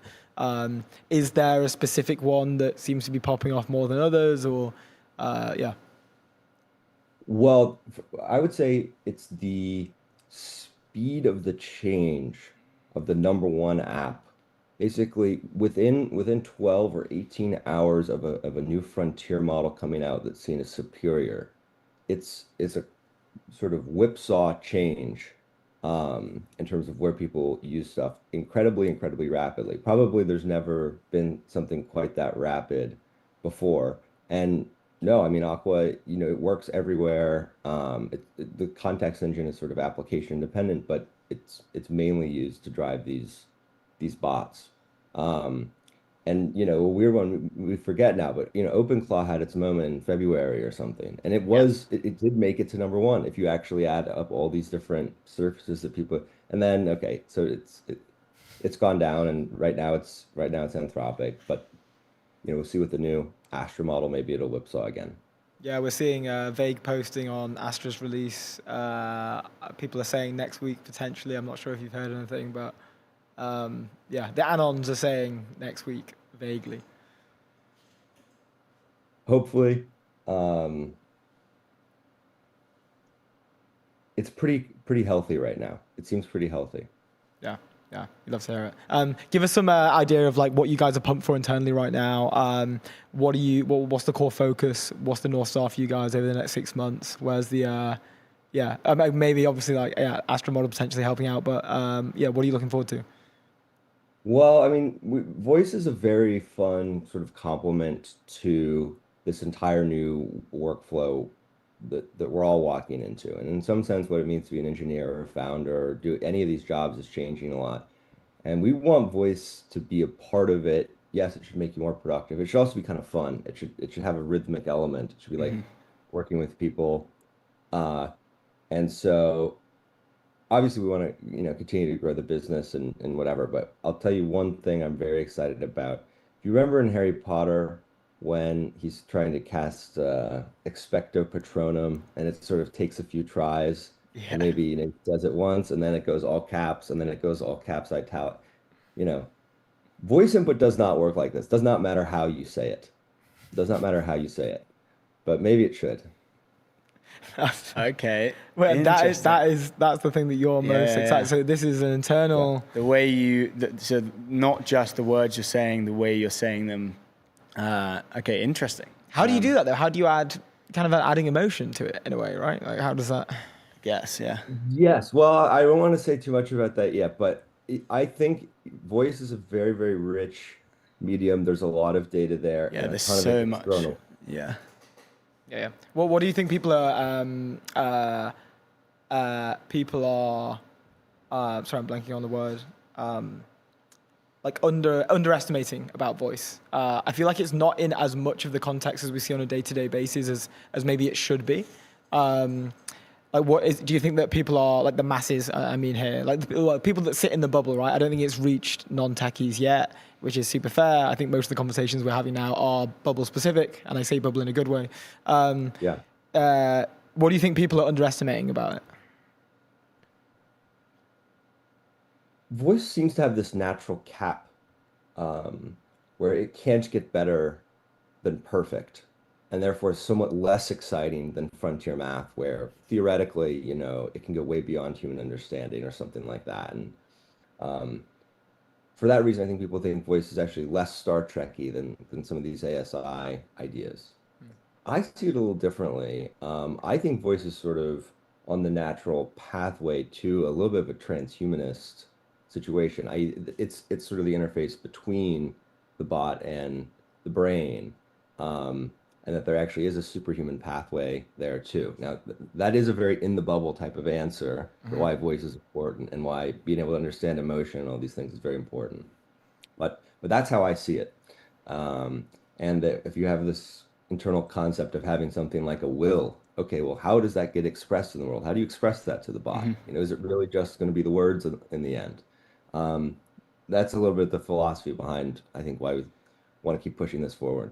Yeah. How cool. I don't know if you can kind of put a numerical number to this, but like how deep do you think voice can get? Because I think this is the deepest conversation we've had about the capabilities of voice and understanding everything that you're saying that you guys could be able to do. How deep are we in that space right now? Because at the moment it's only words and transcribing words and then maybe a little bit of meaning and getting down a little bit technically. But how deep does this go? Because you're saying how rich the data set is from voice. If you compare to something like a HAL in 2001, I think we're like 10% or maybe 15% of the way there. Yes, it can understand you. Yes, in some sense, you can synthesize a text string and it sounds plausible, but it's not remotely connected to the internal state of the machine, and it probably doesn't understand your internal state. I'm sorry. Yeah, interesting. I know we are slightly over, but I have one last question that I would love to ask, get your take on. Gooseneck mics. Do you like them? Do you hate them? I feel like they're getting connected to, in a way, they are now a sort of branded package of voice to text, especially in SF. Maybe less so in Europe. We're seeing it in some of the companies that you could argue sit at the frontier here within the engineering department. What's your take on them? I got my first gooseneck in 6th grade. Yeah. Damn, they work. Frontier. They work. They're really, really quite good. You can't beat the physics of getting close. Man, they're all pretty ugly, and maybe somebody should do something about that. Yeah. Damn, that is So, you were early. so Aqua Voice might be creating its own physical products at some point. Maybe We don't know, but we hope if it's gonna be sci-fi, like the gooseneck is gonna need a makeover. Yeah, for sure. yeah. So you got one in 6th grade. That's insane. That's How right. long ago was That's that? right. How many years ago was that? Like, what year was that? 23 years ago or something. Yeah. Dude, that's so joke. That's so frontier. Was that may have been where the idea was born for Aqua Voice? Yeah, well, I would sometimes turn in a paper and say, it's some good ideas here, then circle all the errors. I'm like, it was Dragon, it wasn't me. It just That's so true. I love that. Oh man, dude, that's really funny. Mate, so good to host you. I know we are over on time. Always a pleasure. Welcome back anytime. Sounds like you guys are crushing it. And yeah, thanks for riffing with us. Yeah, let us know when you have some more news. We'd love to jump in there. Absolutely, guys. A lot of fun. Let's do it again. Legend. Good stuff, man. Cheers, We'll see you babe. soon. Enjoy the rest of your day, man. Ciao. What a legend. Talking about so legends, cool. BVNK, accelerating the global money movement. BVNK provides enterprise-grade stablecoin structure for global businesses, enabling fast, compliant payments and digital asset solutions worldwide. Go to bvnk.com. We are right back. We have a few minutes. We have a quick break. We can go through the timeline reactions of the Dario yes, the good Dario idea. essay, because there were quite a few. We have 4 or 5. I know we were kind of in the middle of Wilderpoo's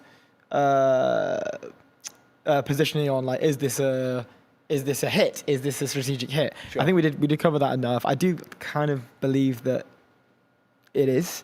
Personally, I'm going to go with. Yeah.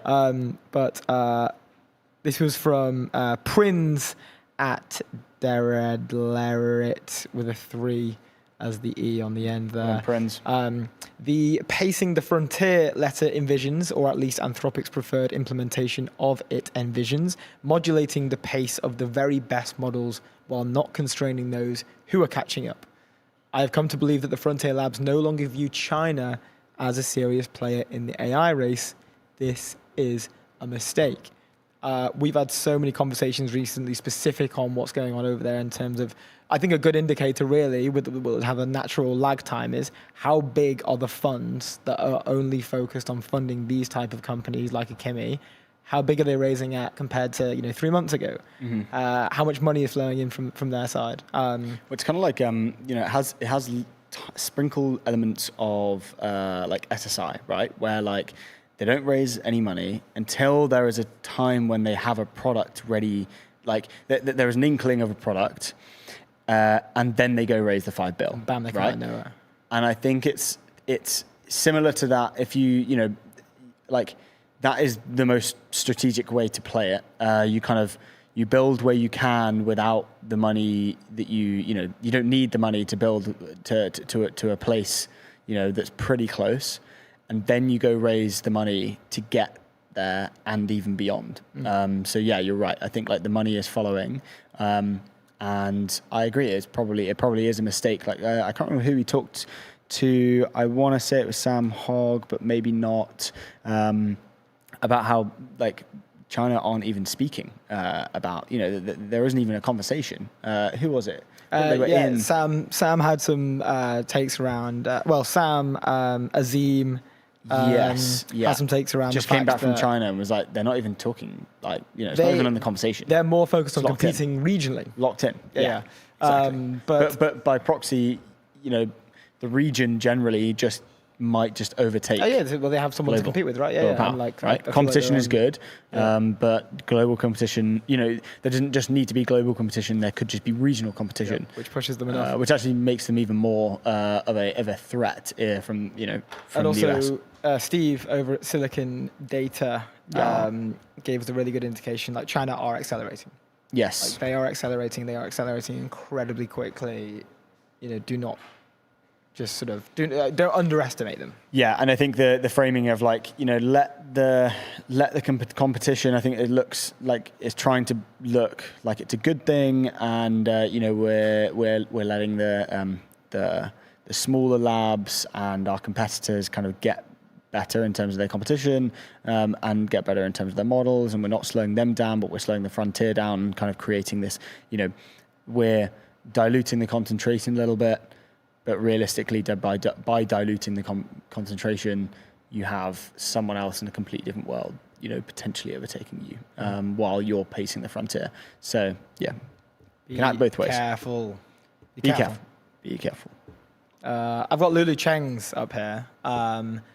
Everyone knows Lulu is the master of going direct. The comms genius, covers most of the larger comms-related viral posts on the timeline, breaks them down in a very strategic way. She just also did a podcast with David Senra on the David Senra podcast. It's just eclipsed 1 million impressions on the launch post as of last night. If you've not seen that, go and look at it. It's a brilliant take. And they also have an argument about hot chocolate, because Lulu loves hot chocolate and Senra cannot understand why. Anyway, some meta-level observations. Lulu says, number one, Dario's tweets benefit from scarcity. The fact he doesn't spend much time on X makes a tweet carry more weight and is itself a statement of seriousness.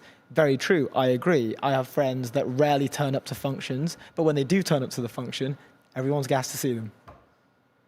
Yeah. So boom, completely agree. Swing both ways, I guess. Number two, he and Sholto selected the right person to engage with. Gavin is an ideal steelman. He's a legit critic, but is civil and well-informed.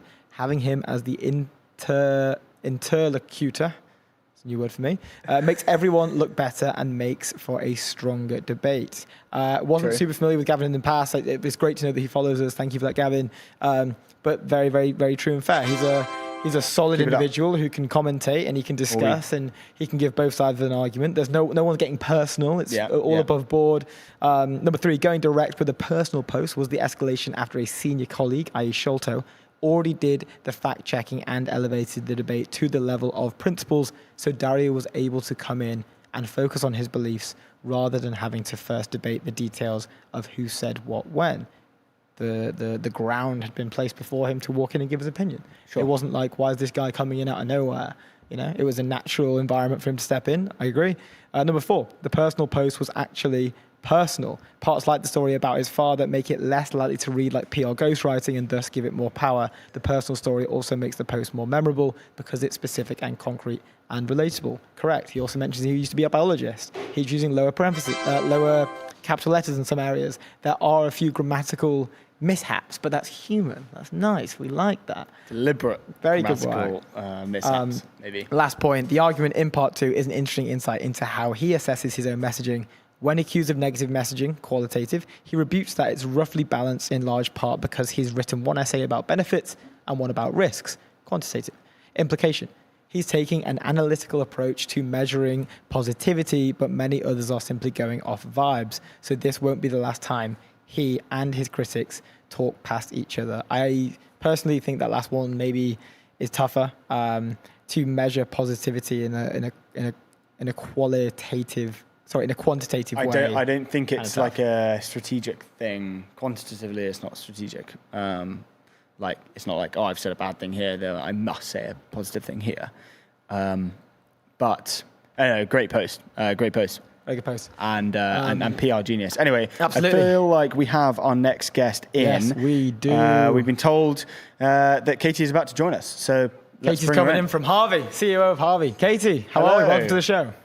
So great to see you guys. We can keep talking about hot chocolate and Dario's tweets if you'd like. Well, are you a fan of hot chocolate?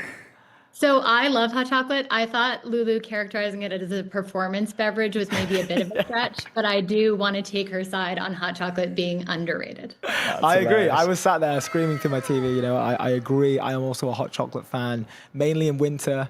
Me and all my housemates, quick fun story. We want to discuss that we would have a hot chocolate. Someone bought some hot chocolate. We'll have one tonight. I got some marshmallows on the way home and came home to find that my housemate had also bought marshmallows. Let's go. Double marshing. Double marshing. Anyway, let's stop talking about hot chocolate. Let's talk about Harvey. Let's talk about Harvey. We would love to know the news. What you guys, give us the temp check. How's everything going? You might be launching something right now. So let us know. So thanks so much for having us. Things at Harvey are good, moving fast as ever, marshmallow-powered growth.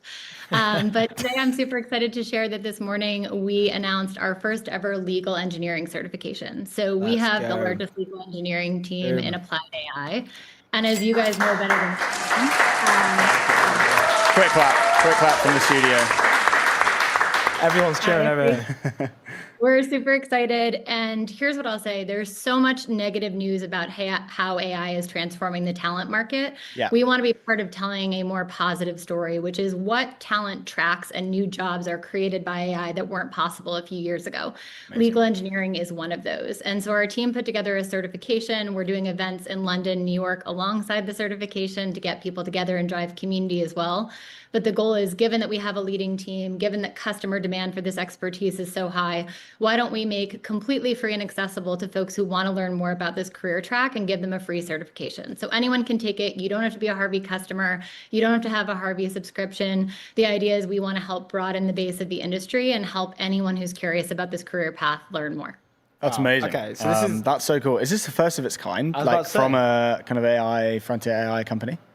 So I think there are lots of, so I would say the best probably equivalent is Profound has done something similar with the marketing engineering space, and we love that. And so the idea is kind of we're pursuing a similar path with the legal engineering side of things, and ideally taking a similar path where we're crowdsourcing a bunch of that information, sharing as much as possible, and consistently raising the bar for what that looks like. Amazing.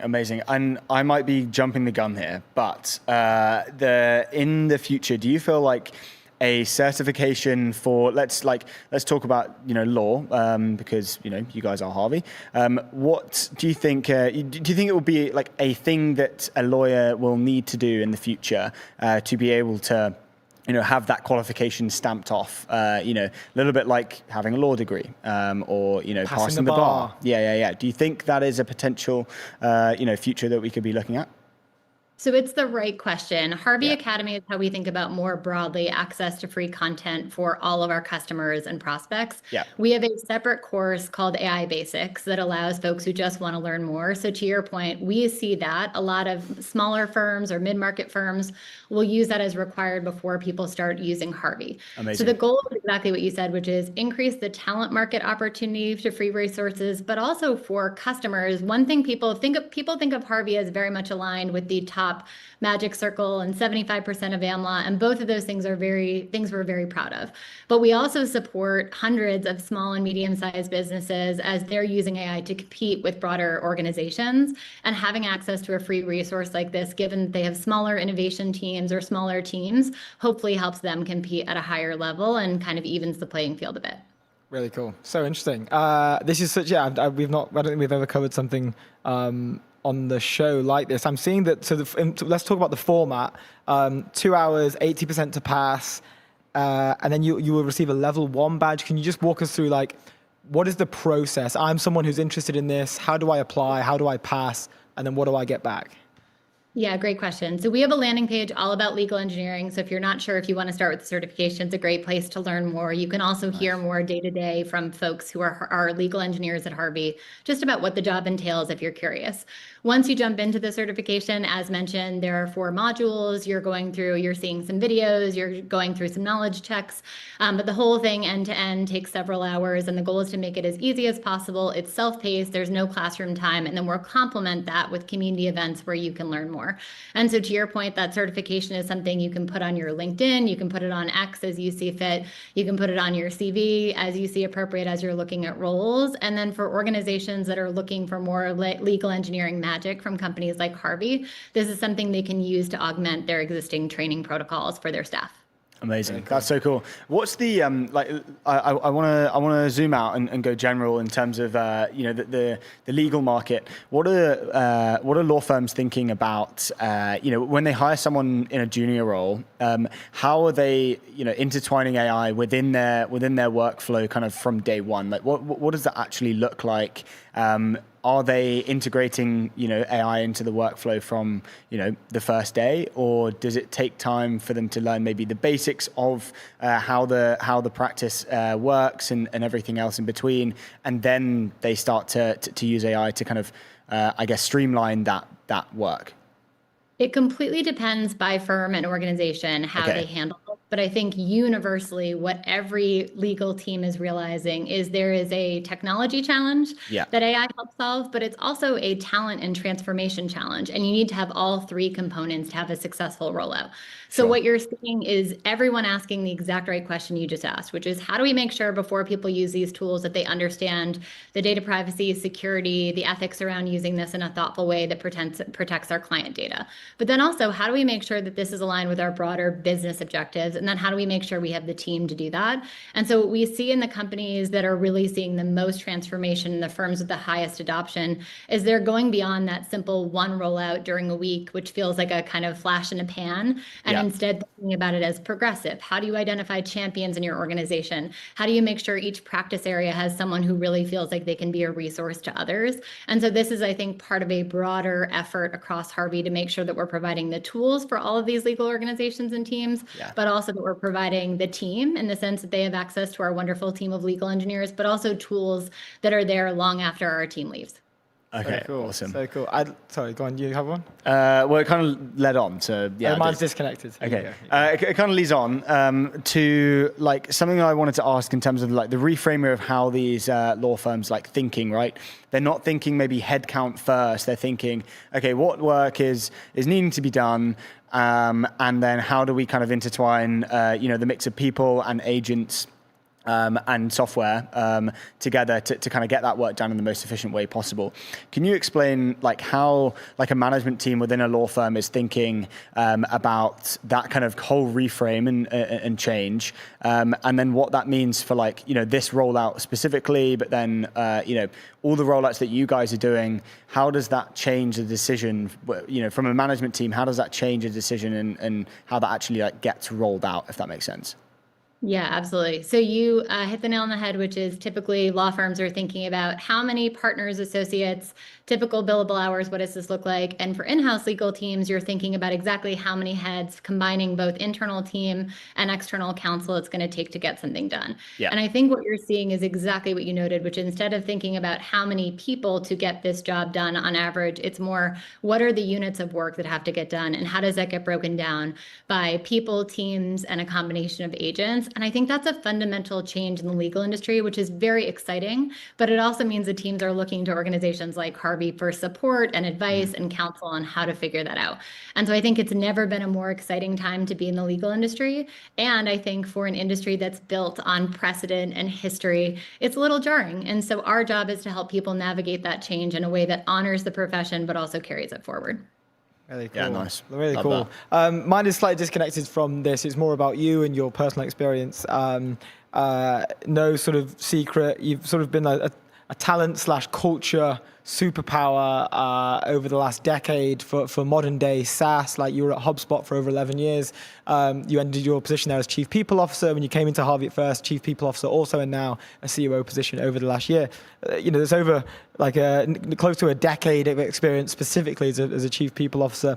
Can you tell us a little bit about like how do these two companies differ? I'm sure like the pace is probably insane compared to HubSpot. Not that HubSpot is an incredibly successful company, but the scale of acceleration that you're experiencing at Harvey, I assume, is pretty insane. Would love to get like, what is the playbook for a chief people officer at a company that's scaling that fast, or the playbook for a COO of a company that's scaling that fast?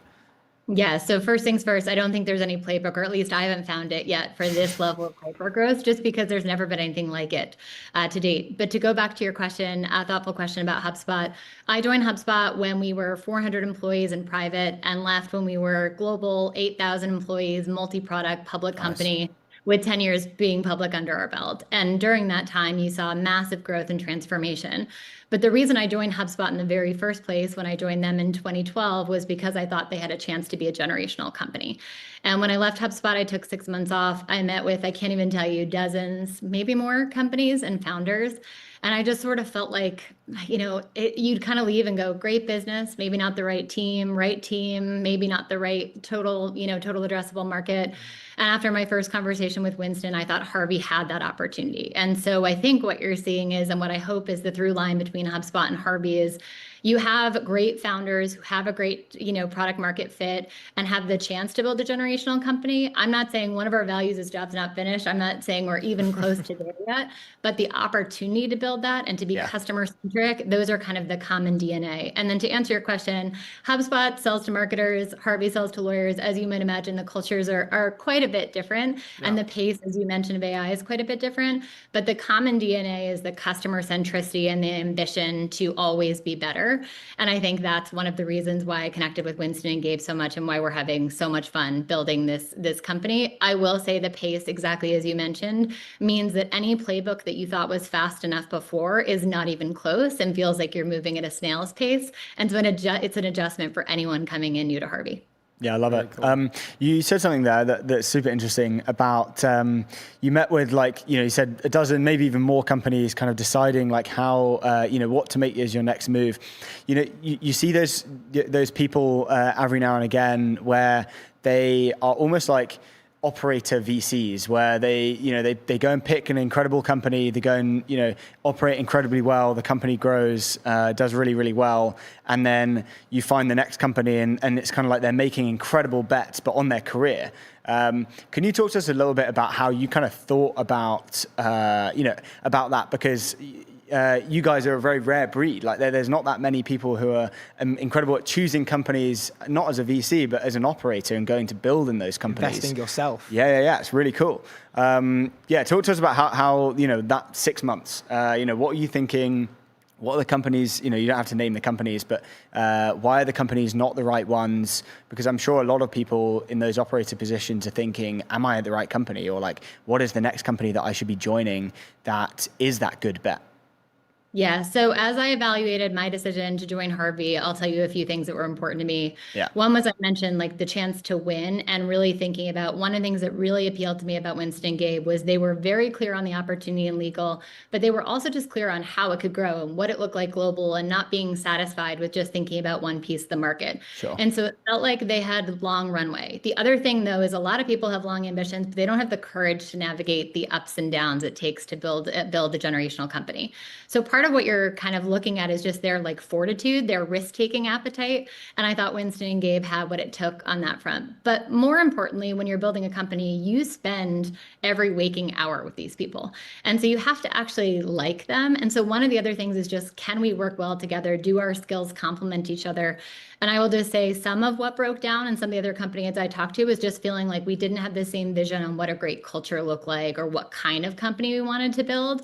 And that's not to say Winston and Gabe and I have very different strengths and very different opinions sometimes. We have some rigorous debates. But what I felt like was they were really good human beings and cared about building companies in the right way.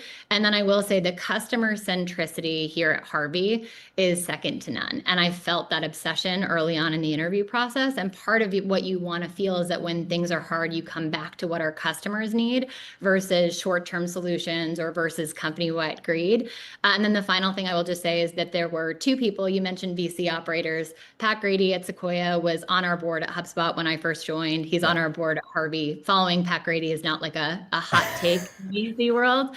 But also Brian Halligan, our CEO at HubSpot, basically said he met Winston once and was like, he's got what it takes. He's got that je ne sais quoi. And so I think for me, the endorsement of Brian and Pat was the validation I needed to make the jump. Love Really it. cool. Great answer. Really cool. That's going to be genuinely super valuable to other operators who are kind of, thinking about their career in that way.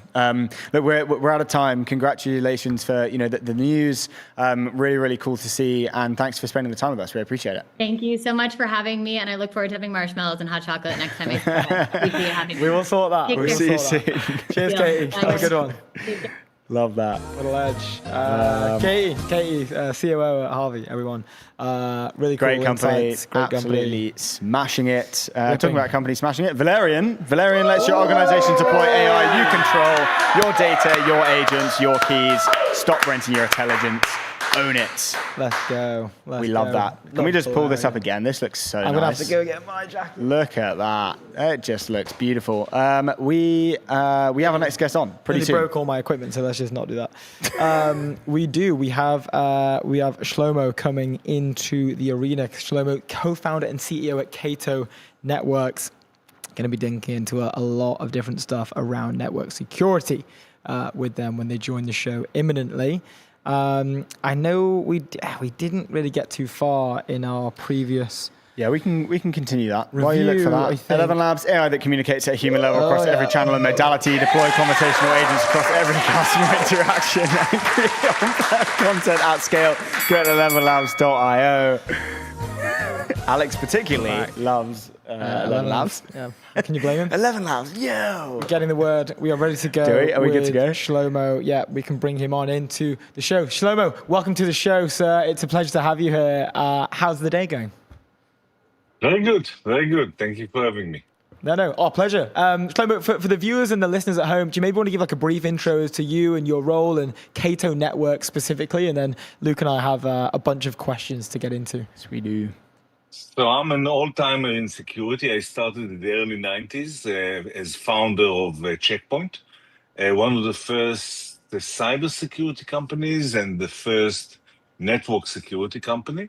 So we started with the software version of the network firewall, and then moved on to a company called Imperva Encapsula that did network security on the production network side, like Cloudflare and Akamai. That also went public. I'm also an investor wrote the first check to an old friend called Nir Zook, so he can start Palo Alto Networks, sit on the board. Let's go.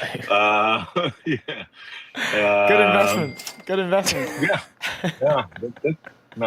That was good.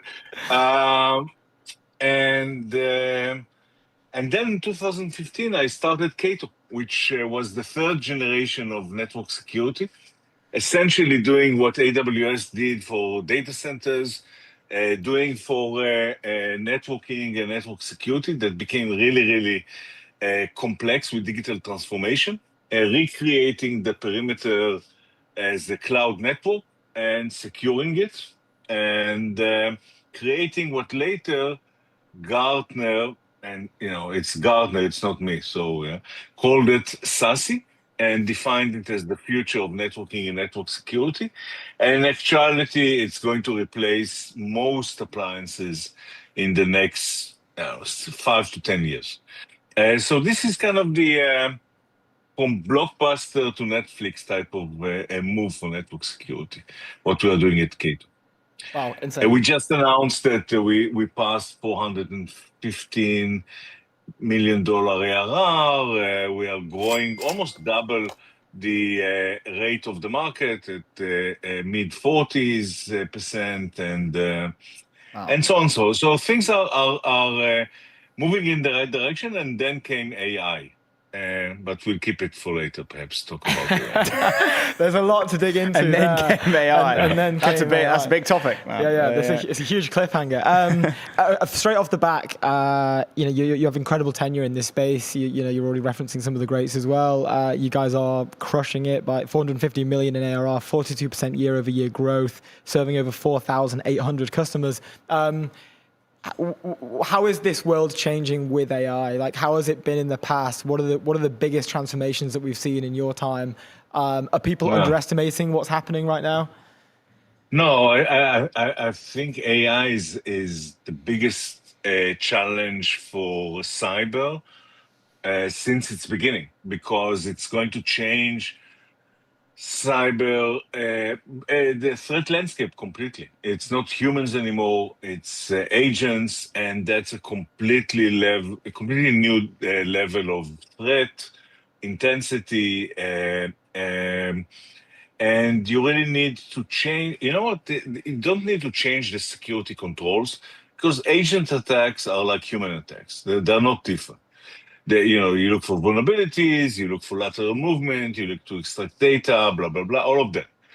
But the intensity and velocity and relentlessness really requires a completely different way of operationalizing these controls.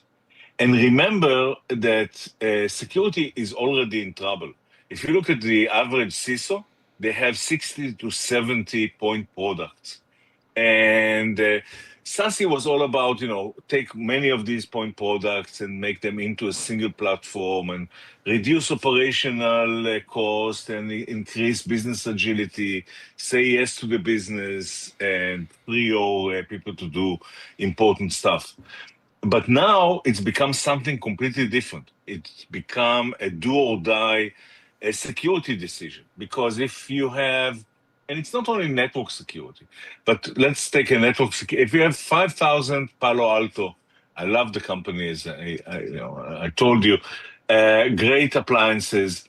You've got 5,000 of these appliances, and Palo issues a hot patch every day for the Log4j type of vulnerability that the frontier models found. You are screwed as an organization because you simply cannot implement that. You don't have the people, you don't have the time, you don't have the resources.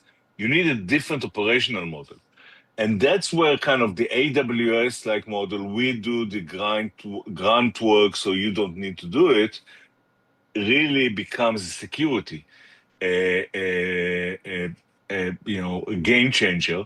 Because with Cato, with SASE, we do that at 45 minutes, zero intervention from the customer, zero false positives, and you're done.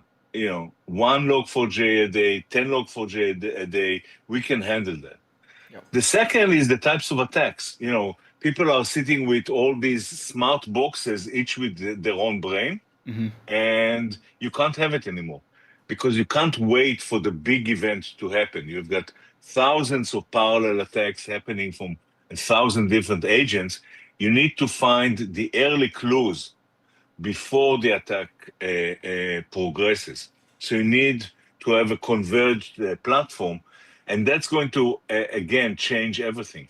And that's on network security, and I can talk about SIEM, SOC, and how is that going to be revolutionized, and cloud security with, CSPMs becoming obsolete. This is a really big revolution. And this is the only one side of the coin. There's a second side of the coin, which is protecting the AI that the organizations deploy, which is a huge, huge opportunity and challenge. And network security is right at the heart of it, because that's where the conversations are happening and can be controlled. Okay, I want to just get to the scale of how big this is in terms of, how deep does this go? Because it seems like have your customers' costs, not just, from Cato, but a bunch of others, have they just kind of like skyrocketed because of how many cybersecurity issues there might be, or even just like monitoring the number of attacks that might be happening? What are happening to costs for customers? It transcended the level of cost at this point. Okay. Simply, and I'll use an example not in network security. If you've got a detection engineering team in a SIEM now, it's not a question of how many people you can hire. You simply can't keep up. You have to have agentic approach to that. And you have to use an army of agents against the army of agents that attacks you. Yeah. And the same in network security, and the same in the cloud and everywhere. So the point is, it used to be, and security was really in trouble because it grew from 8% of the CIO budget at COVID to 12% last year. So 50% increment part of the CEO budget. It's huge. But now it's beyond that. It's simply, you have to reset the way you use the security controls and operationalize them. And that's, I'm also an investor, and I can tell you that the entire security market is now going to be disrupted by young startups that are aiming exactly at that, at a new operational mode for the existing security controls. There's a bunch of stuff to dig into here. Very quickly, something you mentioned on the during your what you were saying earlier. You brought up SOC 2 and like other various like compliance certificates that many different startups kind of have to get if they want to start selling to enterprise companies. I am not a security expert, but I have in the past been at companies that have had to get SOC 2 before we can engage certain enterprise customers. What does it mean for SOC 2 and other things at their level? Do we have to get now a new certification that in my mind, as I'm thinking about it, wouldn't make any sense because things would just move so fast ahead of it that you can't even, roll this out. And then, like, how do these startups? They have to have something. The problem is the opposite. It's that there is no new certification really, because AI moves much faster than the controls. I've been to large financial organizations that are deploying AI everywhere, and they simply don't have controls. They rely on the controls of, Anthropic and OpenAI and whatnot, which is, obviously we know this is not a solution. And it's amazing. I haven't seen anything like that since the early 90s. Like, when the internet exploded, you connected to the internet and hoped for the best. This is more or less the situation right now with AI. So whether it's security controls, regulation, I think everything is behind. So we live in interesting times. Yeah. With that regard, like, how do we prepare? I was gonna say, how do we prepare for hacks, but not specifically hacks. Like we saw recently, the OpenAI Hugging Face sort of emerging agentic behaviors. You actually commented on a piece in Fortune. You authored a piece around this. Bottom line, basically, enterprises are deploying AI faster than they can secure it. Can you maybe just give us an understanding from your perspective, like how significant is the OpenAI and Hugging Face event? How can we maybe protect against that in the future? Yeah, it's extremely significant because what you have now is the inside of your network. It used to be employees, human beings that are adults and responsible and make usually good judgment, unless they are compromised or malicious, which is a small marginal situation.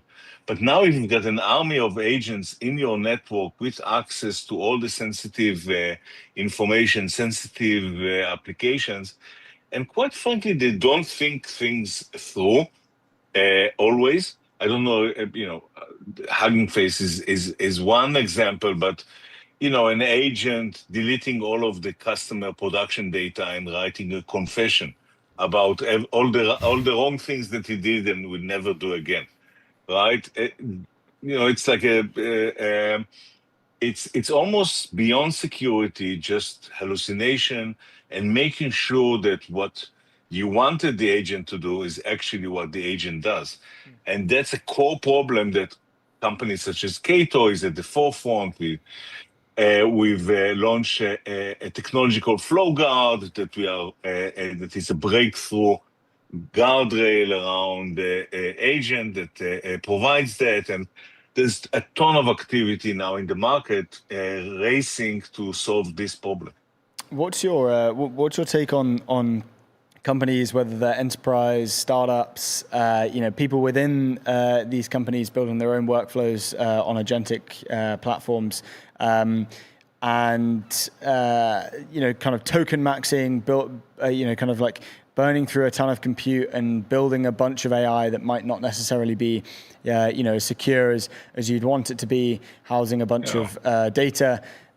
The token maxing debate has kind of moved away, and you're seeing more companies, be smarter, I guess, with the amount of tokens they're using, which was a natural shift that was obviously going to happen. Can you see in the numbers, broad brush, the number of vulnerabilities kind of like dropping alongside the amount of AI or the amount of tokens that are being burnt. Is that Yeah. Are they correlated or no? I'm not sure about the vulnerabilities, but I'm really happy about the fact that the CFOs have jumped into the arena and are taking control of the situation. Because, a situation where you've got $500 million invoice in a quarter, like that presumably a Fortune 100 company, which will not name its name, got or finishing all the tokens in 4 months for the year, that has to stop, because we need to look at AI as another resource that is a financial resource that needs to be justified by efficiency and effectiveness, and needs to be put into the P&L of the company. And I'm very glad that this is being done now, together with the fact that, I'm seeing all this homegrown software happening, and in computers since, I would say, I don't want to age myself, but it's been more than 40 years, 45 years. And it used to be that homegrown applications were, really the thing to do. But then people have found out that, there's a benefit of off the shelf, of a company that has experience with thousands of customers, that has the longevity. What happened then when homegrown was... That needs to be fixed as well at this year. So the token maxing has been fixed. Now we need to fix the balance between what we develop internally to what we buy. Perhaps at a reduced price, I'm not saying, but because there's a long-term, you build it, fine, but then the employee goes away, then there are bugs, new requirements. There's a reason why. So I'm not buying this software is dead. I think we need to fix that as well. And third, I really think that in actuality, a lot of the value is going to be in this software. Because, at the end of the day, tokens, I'm not completely sure is where the majority of the value long-term is going to reside. Interesting. What do you think do you reckon you could give maybe a numerical split between kind of, internally built software to off-the-shelf software? Where do you feel like the right balance might be, maybe for an enterprise customer? That's a very good question, and it's where you've got a real workflow that is complex and is embedded in a real business process within the organization. I think that's where you need to go outside, and where you've got kind of a point problem, and which is data analysis or some sort of point analysis, then it's fine.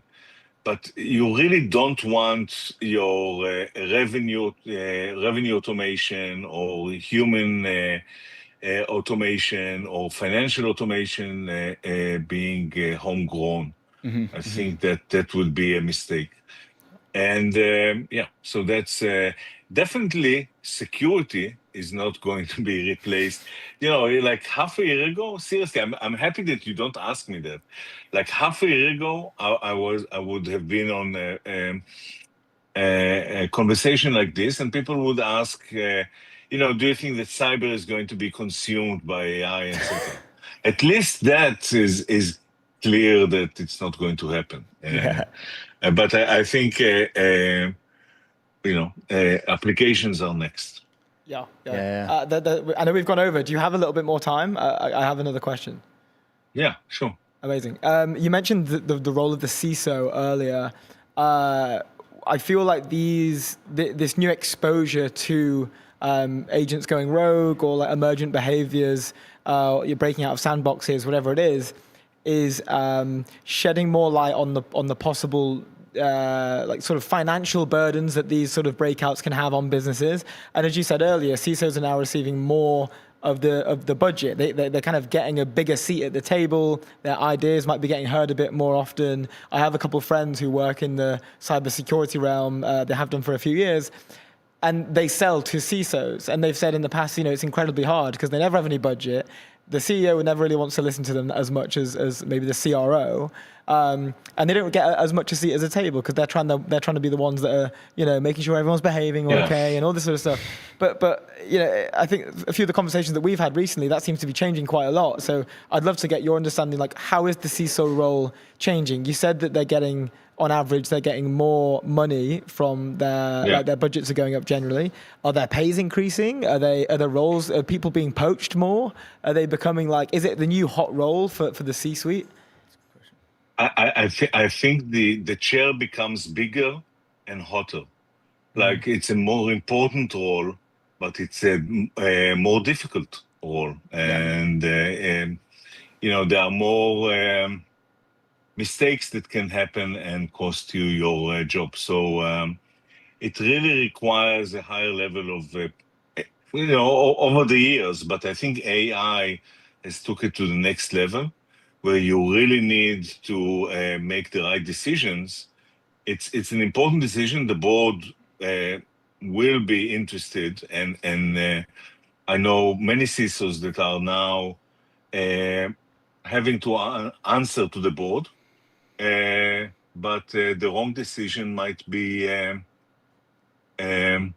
not very positive at this point. Because the damage can be much worse than any human can do. Yeah, stakes are higher. Stakes are higher. Yeah, stakes are higher. Exactly. We are out of time. We have actually gone over, but Shlomo, thank you so much for spending time with us. We would love to have you back on in the future for any further updates and announcements you guys have got. But been a real pleasure. Thank you for sitting down with us. Thanks. Bye. We appreciate it. Cheers, sir. Shlomo over there. That was an interesting conversation. Airwallex, Levi did business banking behind with Airwallex, the only one financial platform built for the pace of modern business. Multi-currency accounts, corporate cards, expense management, online payments, all in one platform. Go to airwallex.com. Sam loves them, apparently. Let's talk about something very interesting. The world's most expensive new car, apparently. I can't believe Now, this is a very interesting story. Sam, let's put it up. Cannot believe this was reported by Bloomberg yesterday. Ferrari's first electronic car fetches record $40 million at auction. How has this got? Let me just read it through. Ferrari's NV, first all-electric vehicle, defied criticism to sell for $40 million, making it the most expensive new car ever sold at auction. The Sotheby's charity auction of the tailor-made Luce at Monterey Car Week in California over the weekend broke a record posted last year when Ferrari's customized Daytona SP3 sold for $26 million. The car maker said in a statement, the buyer wasn't identified. Now, they have been identified. We can jump into that. Ferrari in May unveiled the Luce, priced at 550,000 euros, which is about $636,000, to a wave of criticism and a drop in the company's share price. The vehicle marks a break from Ferrari's heritage of combustion engine sports cars. Ferrari shares rose as much as 1.4% on Monday in Milan.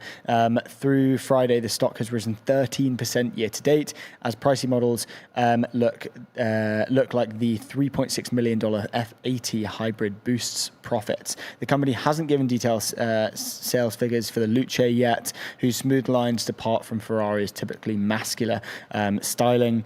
Ferrari is expected to sell out its initial run of several hundred units, buoyed by a marketing approach that relies on scarcity, rewarding repeat buyers with access to the most sought-after new models. Demand for used models on the secondary market will be a key gauge of the EV's lasting appeal. Tailor-made cars are one-of-a-kind vehicles customized to a buyer's precise specifications. And this is of the tailor-made Luce. The model was designed with love from the studio founded by Johnny Ives. Johnny Ive, Apple Inc.'s former designer chief and key figure behind the iPhone and iMac. The car combines more than 1,000 horsepower with 4 doors. Ferrari's chief executive officer, Benedito Vigna said in May that the model was getting orders from old and new customers. He said the Ferrari Luce has nothing to do with electric cars you've seen from other players. He said at the time, you have to see it and drive it to understand that it wasn't copied. Not the interiors, not the exterior, not the performance. Ferrari raised a full-year guidance late last month, citing demand for limited-run models at the F80 and a more expensive version of the Parasagna 4-seater. What do you think of it? First, obviously horrible, but most expensive new car ever. It's absolutely vile. It's so gross. Nice. It's not even a nice car. No. You know? Do people think it's good? Are people like, hey, this is a great car? Okay, so I'm not a car guy. This is no, they don't. So when this got launched, the backlash was awful. As I read out, Ferrari's stock price kind of took a tumble after it, and it wasn't good. Everyone was like, "What the hell are you doing? This is awful." Moment. Yeah, a little bit of a Jaguar moment. It was just definitely not taken by the market very well. However, now Chief Marketing Officer has had an absolute field day here, and we're going to dive a little bit deeper into it. Tell me more. Before we do that, let's not. Oh, you can do it. I thought you were doing an ad read. This is a video from Sotheby's. Can you pull this up? Is it on me? Yeah. If you go to the first video from Sotheby's. This is RM Sotheby's on Twitter, or on X, sorry. Sold 40 million USD. The Ferrari 2026 Ferrari Luce TaylorMade has sold at our Monterey auction. Now this is the moment it was sold. Do I have volume or? Are we volumed up or? 3 million. There we go. 3 Yeah. million. I want to hear this. I can open the bidding at $1 million. Started at $1 $2.5 million. 3 million. 3 million. 4 million. 4 million. 5 million. 5 million. Here with RJ. 5 million. 10 million. 10 million. That was like a little spot over there as well. 10 million. Sorry? 15 million. 15 million. Still goes up to 40. 16 million. Let's go. 16 million. 20 million. $20 million. 21 million. When they break the record, 26 million. Ready? More than the SP3 yesterday, ladies. Oh, they're 25 million. Oh, they're so close. 26 million. Okay, so it's now the same. 30 million. There we go. Breaks. Keep going. We've got 10 minutes to go. million. Look at the inside. It's so horrible. 32 million. $35 million. $35 million. $36 million. $36 million. The guy in the crowd's like, ow. $40 million. Going for the third and final time. Here, only could be done at RM Sotheby's. The car is sold. Let him cook. I said, let him cook. That's insane. There you go. $40 million. That was the moment. My favorite moment was when they jumped to $10 million and the guy gets extremely excited. Now, the story behind it. This is interesting because there's a bunch of things at play. Can we pull my screen up? I have a tweet up from Bren's Garage, who says the car will likely never even see the road. I think that's probably true. Buyer paid $40 million to have a lifetime of Ferrari tailoring to his request for cars. Now, you didn't just buy the car. The car was like the showpiece. And this is why I'm saying that the CMO had a bit of a field day, because it is basically access. It's access one to their tailor-made program. He can now, the buyer is a he, he's been identified. He can now buy or get like early access to models, which is a thing. So at his request, he can, he gets lifetime access to Ferrari tailoring. So one lovely little perk. If we pull my screen back down, we'll do another one in a sec. Or if you go to If you go to the head next of one, marketing field day. this is a video of the head of marketing having the field day that he was having. Incredible PR move. We haven't pulled this up yet, but this is the CMO of Ferrari, by the way. Ready? Congratulations. Ladies and gentlemen, $14 million. Look at him. You can't believe it. 40 million for the Ferrari Foundation. The car Bravo. is sold. Congratulations. Over's coming in. The turnaround of the century. We love to see it. That is insane. So, from the absolute, crazy scenes when they announced this to the world's most expensive new car ever sold. It's a PR genius move, genius PR move. This is the most interesting bit. Okay, so this was a charity event, right? If we pull my screen up, this is Tim Oldland. He first said, "There's going to be lots of talk about the Luce that sold for $40 million today. Ignore it. It's irrelevant. This is a $40 million tax write-off for a charitable donation by some ultra-wealthy douche. The physical object is irrelevant. Just in this case, it's a controversial car." So what he's saying, it was basically all the money went to the Ferrari Foundation. As you can see, Ferrari will donate all proceeds of this charity auction to benefit future educational initiatives through the Ferrari Foundation, which is a recognized charity. To be fair, Yeah, I think it's debatable on the douche thing. But it's well, hold on. Story unfolds. Just wait. No. So that's the first bit, right? It's hey, this ultra rich billionaire has just pumped in $40 million, which actually isn't that much money to this guy, just for essentially a tax write-off. So there's that, right? Then Tim retracts his old thing. He gets right back. "I retract my previous post. I've since found out founder the buyer is a really lovely 87-year-old man called Harvey. The only other Ferrari he has is the $26 million Daytona SP3 from last year.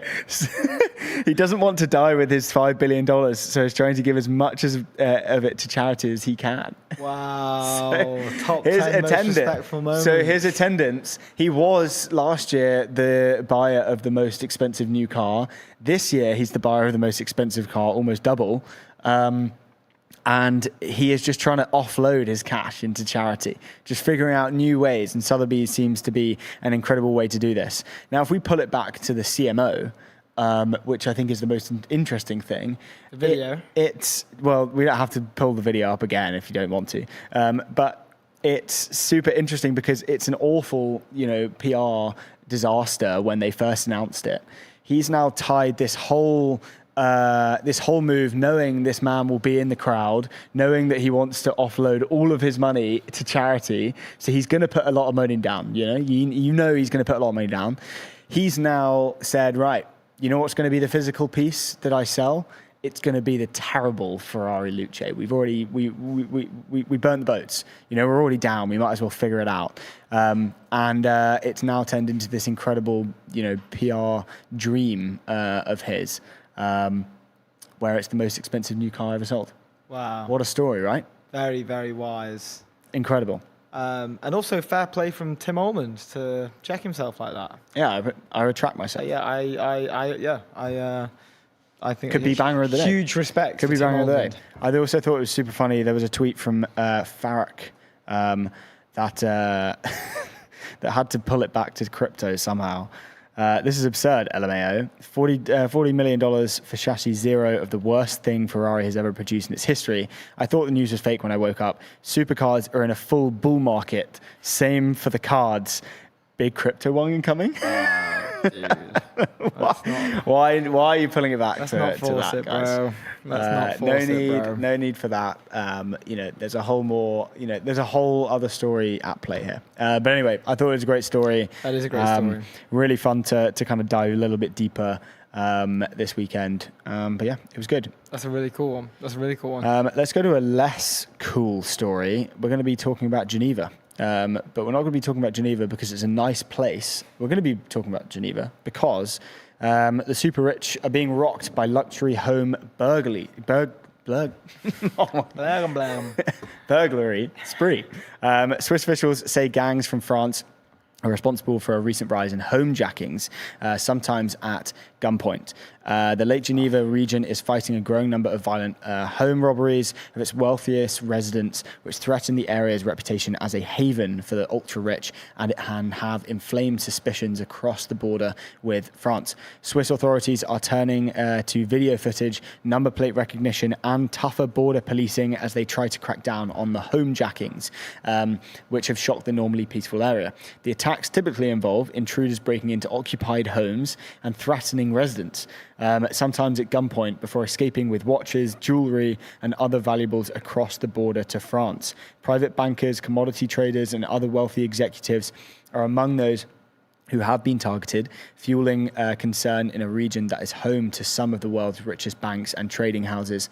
Companies including Pictet and Trafigura have raised concerns about the attacks with authorities, according to people familiar with the discussions. The extreme violence of the attacks has prompted some politicians to call for targeted checks at the French border and prompted many wealthy communities to hire private security. They're coming for all the Nebex holders. That's it, 'cause Nebex is mooning. That's why the private bankers, the commodity traders, anyone with the wealth. They got Nebex. Nebex holders, SpaceX holders. I'm very interested as to why they've called this homejackings, though. Is this not just burglary? Yeah, I know. Because homejacking, when I first heard it, I thought, have they somehow stole the home? Yeah. At gunpoint. Have I robbed your home? Get out of the house. Like, this is mine now. I've jacked your home. Yeah. I've homejacked you. Yeah. But if I just broke in and robbed you, Burglary. it's just burglary. Burglary. Yeah, it's just a burglary. But the homejacking thing is, homejacking. Well, I think it's insane that they're being held literally at gunpoint. As in, like, they're going into occupied homes as well. Normally, you would wait until maybe the winter when these executives are locked down in their office. They're maybe not using their summer homes as much. And you go in, you figure out a way to sneak in there, or you just, break in with a bit of force. But instead, they're going at the height of summer, knowing these people are going to be in there, occupied, putting them at gunpoint and stealing their precious jewelry. They always target the ones who are most oppressed. Always ones that are struggling the most. Yeah. The commodity traders. Yeah, think about those when they're guys. on holiday in summer. Think about them. Is anyone thinking about the commodity traders on summer holiday? We need to sort this out, guys. One Geneva-based commodities trader said assailants who targeted a friend's family kidnapped one of their teenage children in a getaway car. Yeah. Then released after crossing into France. Oh my God. Oh, so it's not even just home. This is like straight up kidnapping. Yeah, they're just targeting the wealthy folk. Geneva's getting hit. Sad times for Alex. Hopefully. Oh yeah. Hopefully Alex, he's all right. Sending love and respect to your family over there. Hopefully they're fine. Anyway, should we move on? Let's do it. I think we can just go into bangs of the day. I think we can too. I agree with that. First bang of the day is LARP. This is by Kyan Yang. If we pull this up, Sam, forget Fang. Then it was mangoes towards the beginning of the year. I had a mango pie on my trading 212. Did you? Yeah. Well, forget it, buddy. The world is now run by LARP. Lockheed Martin, Anduril, Raytheon Technologies, don't actually know who they are, and Palantir. Obviously, famously, Lockheed Martin, incredible company. Anduril, incredible company. Palantir, incredible company. I'm sure Raytheon is too. I like that. I think that's great. Also, banger, 500K. Yeah, that's strong. No quote post, just straight out the bat. Original. Kyan, you have produced a banger, my man. And also, you say pulling an old tweet format into the new era. Old tweet format of the mangoes used to be the thing.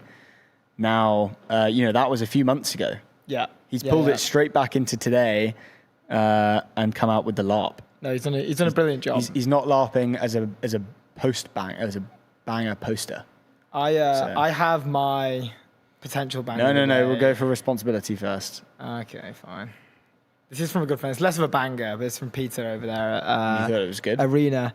I just thought it was just a good take, to be honest. Love it. Let's go through AI's it. fundamental blocker right now is not continual learning or intelligence, but the fact that AI cannot be a distinct entity that will have responsibility and liability. Basically saying like it's not where it needs to be because you can't blame it if it goes wrong. You have to blame the operator of the AI. So like that in a sense is holding it back. The reason why you hire a lawyer, the real estate agent or an engineer is not because they're an expert, but because they will take the responsibility to make it work or get into trouble if it doesn't. Sure. Being an expert, part of the job is getting replaced by AI rapidly, but being a person responsible for something has had zero impact on AI. That's a banger. Pretty interesting. I like that. I thought it was just a general... Very interesting post. We'll have to get him on to talk about A this. model can't go to court, give a lecture on its math discovery, or conceive a feature idea. And this is what we discussed when we even with the ERDOS problems when they were solved.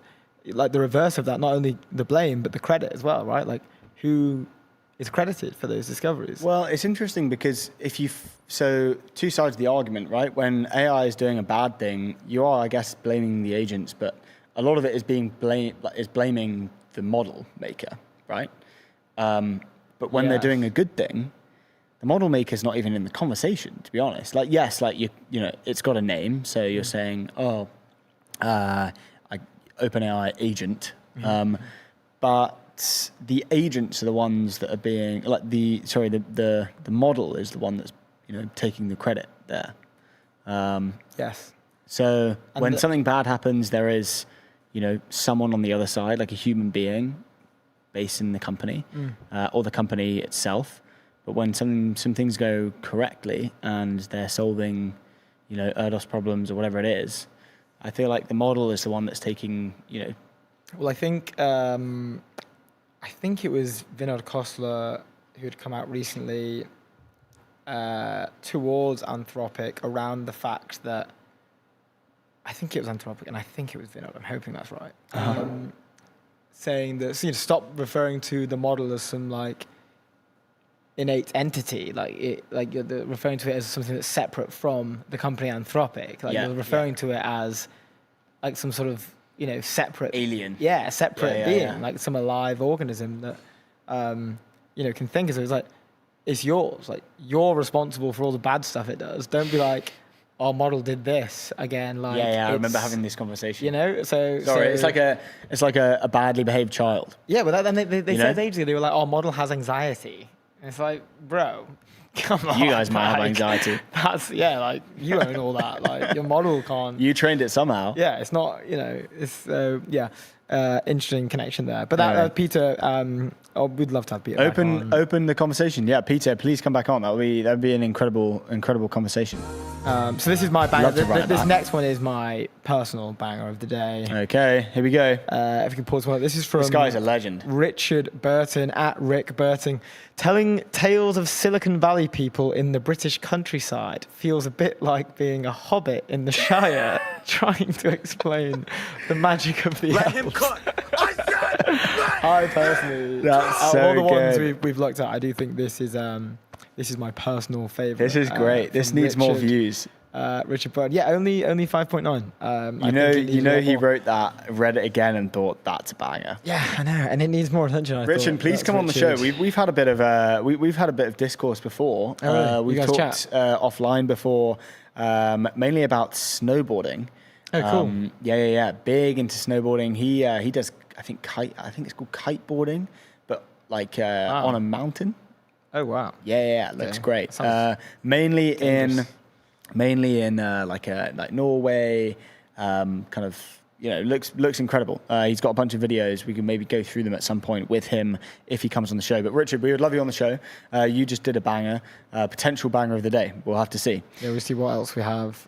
Place to live map has been doing the rounds. So less of a banger here, just I guess for general discussion. Let's do it. Aidan Gomez had to step in and put Toronto on the map, which is quite a joke. There were a few cities that just weren't on there. Where's London? Bad value. Way down here. Oh, we don't have a premium life. Bad value and premium. New York's worse, apparently. I feel like this has changed since I last looked at it. I Yeah, feel like this has changed. London This is was different. over here on the, it was like up to the left, wasn't it? Yeah, it was in the left quadrant, top left quadrant. But they were different. Anyway, maybe. Let's just go through this one. Premium life, bad value. What's premium life, good value? What's the best? You kind of got Porto. Porto's never really been on the bingo card for me. Valencia, great city. Liverpool. Split. How is Liverpool here? Yeah, this is just. I'm sorry. That's not. No. This isn't right. We have to disregard it. Aiden Gomez, you're putting out misinformation. Non-banger of the day. Non-banger of the day. That's the. Yeah. That can't be. But I tell you, there could be a potential banger of the day from Dar at Rad Backwards. You get your ass beat in the hood for fear-mongering and AI dystopia. I thought that was really good. Yeah, we love it. Which is true. Great. You do. Really do. You do get your ass beat in the hood for fear-mongering AI dystopia. I have to say, unfortunately, it wasn't the strongest banger of the day competition anyway, but Mr. Rich Burton has a... Let's pull it up. Let's pull it up anyway. here. Let's just have a look at that one more time. It's official. Richard, we're awarding you banger of the day. Telling tales, Silicon Valley. Congratulations to Richard Let Burton. him cook. You I have said, cooked. let We'd love to have you on the show. Maybe tomorrow, because we will see you tomorrow at 12 p.m. sharp. Thank you very much. Go to etnshow.co to go and have all your ETN needs. Read our newsletter, maybe. That'd be good. Sign it up. etnshow.co. We'll see you tomorrow at 12 p.m. Ciao. Dun, dun, dun.